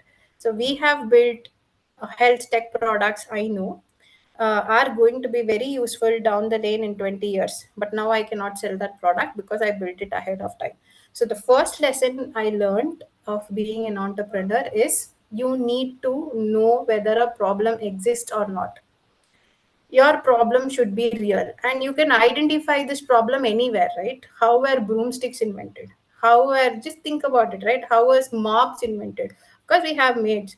But how was mop invented? How was a fan invented? There was a problem and somebody decided to solve that problem.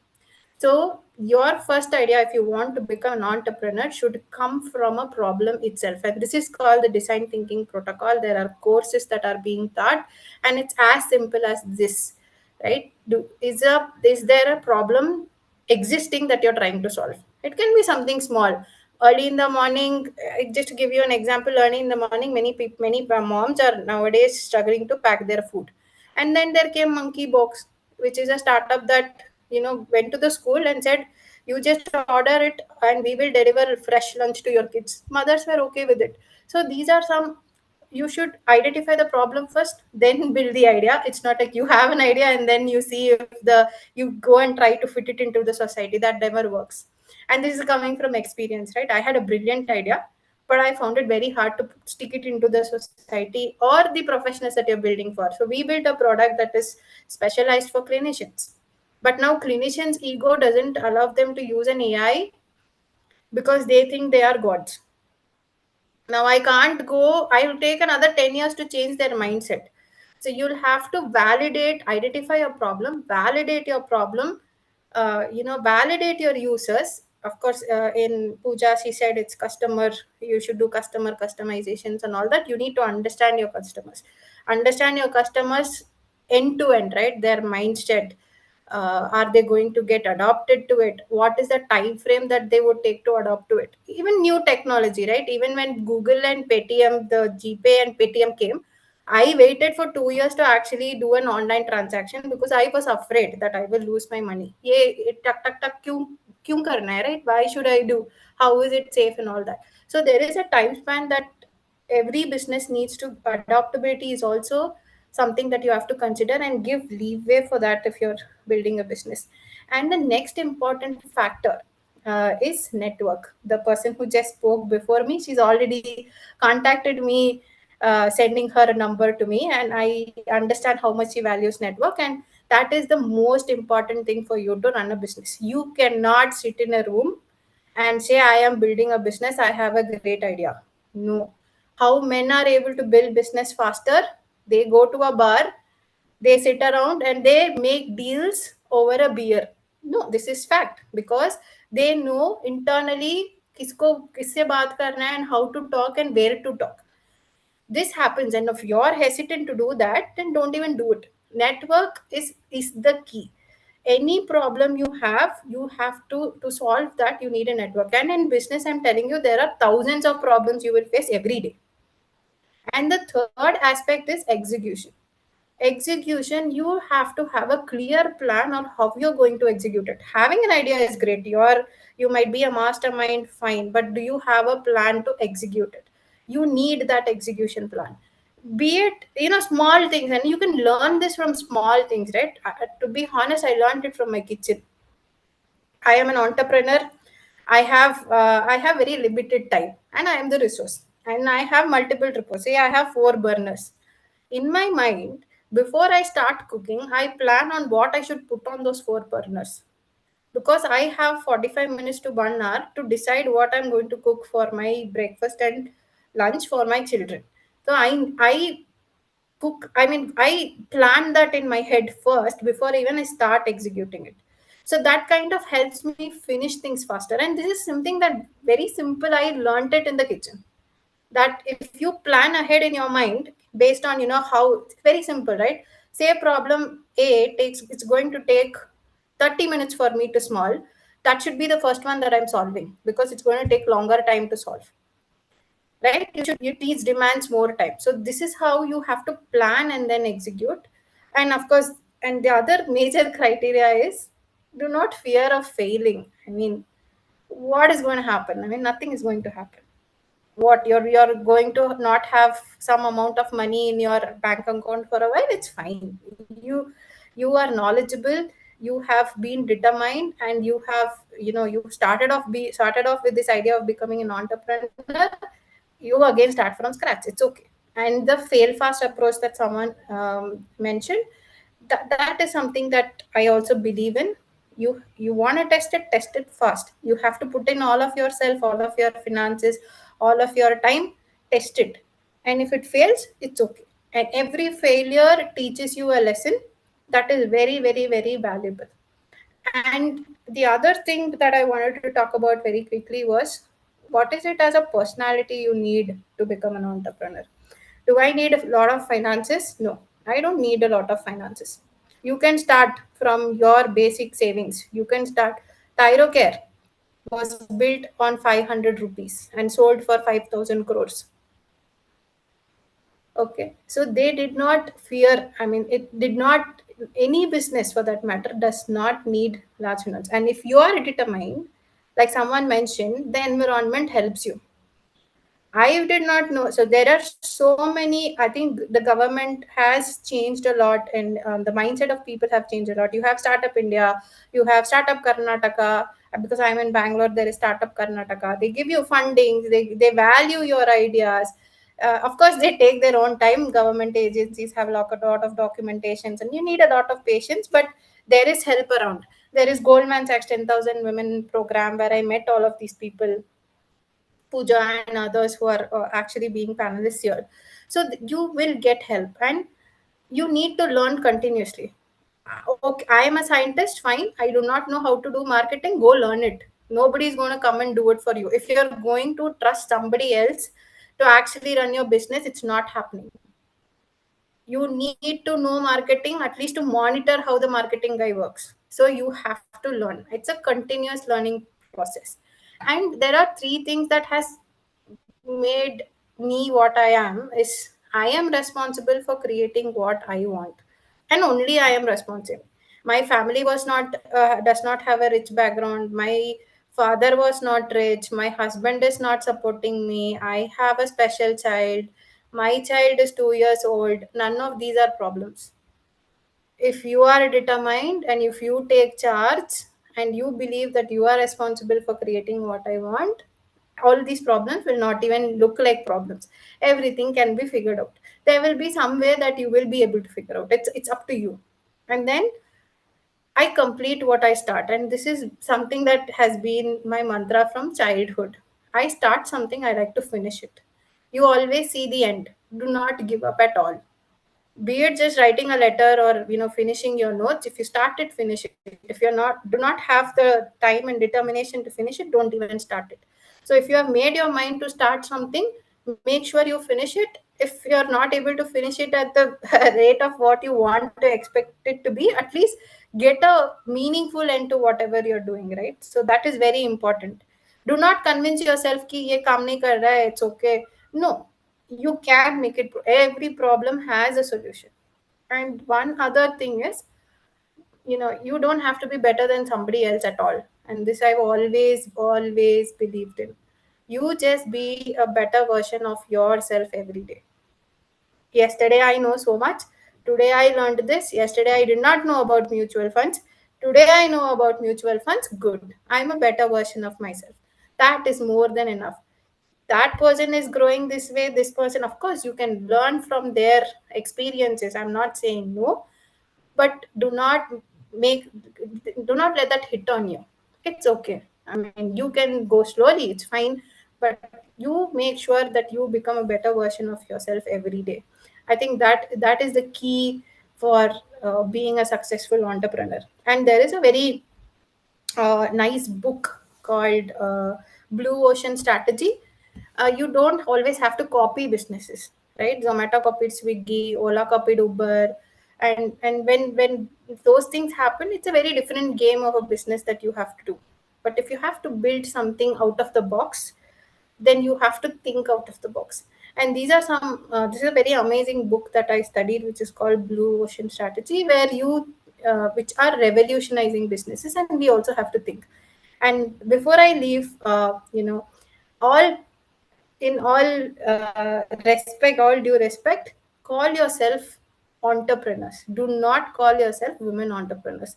You are not special. Being a woman, आपने बहुत सारा achieve कर दिया.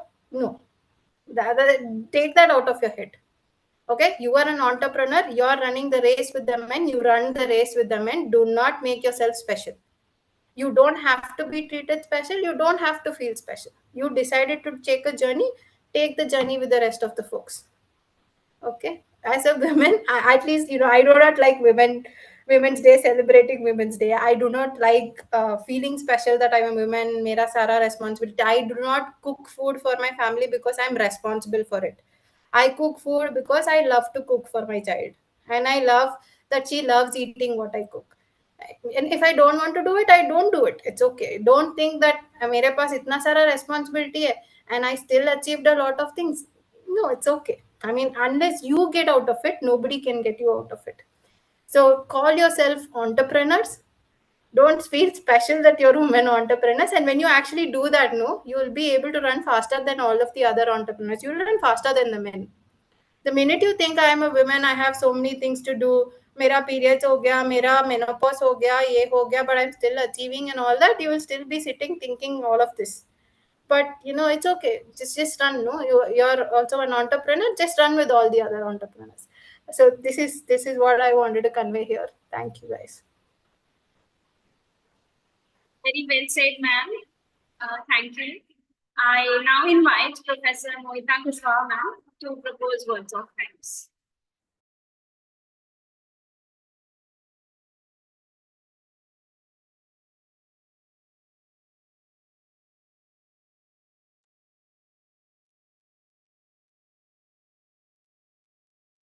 I would like to thank to all our resource person for sharing valuable insights, your experience and knowledge in the entrepreneur world. We are truly inspiring and provided with us a wealth of information that we can apply to our endeavors. Your stories and advices have not only motivated us, but also equipped with us a practical tool to navigate our business journey. We are incredibly grateful for the time and effort you took to engage us with and share your experience. I express my warm gratitude to our Vice Chancellor, Sir Dhar Ma'am, for the constant support.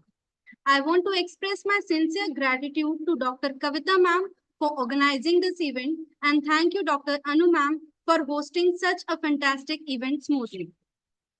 My heartfelt appreciation to all of you. Thank you.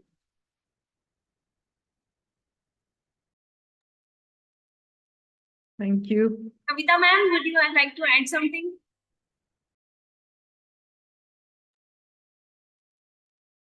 Thank you all who have given your best. And what I can see here, 81 participants are still listening.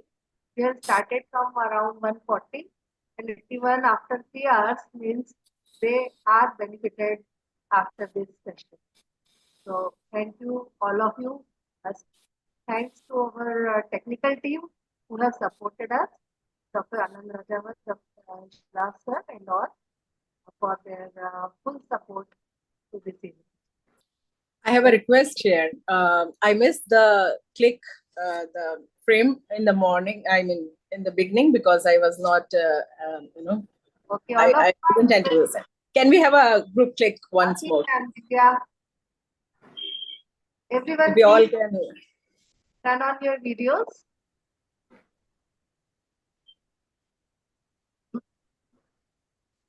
I now request all to please rise for the national anthem.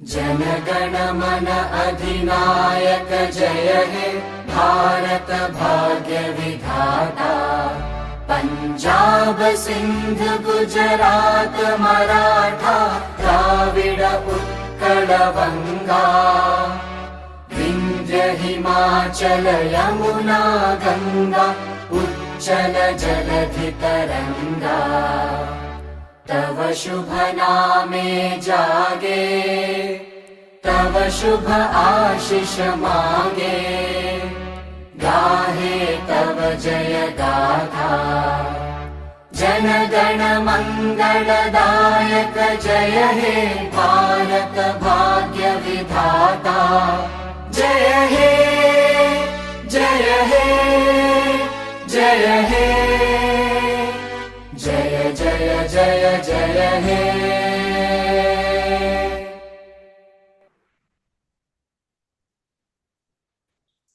Thank you everyone for joining us today. It was a very empowering, inspiring, wonderful session. And I'm sure a lot of ladies out there are motivated by seeing you all and hearing you today. Thank you.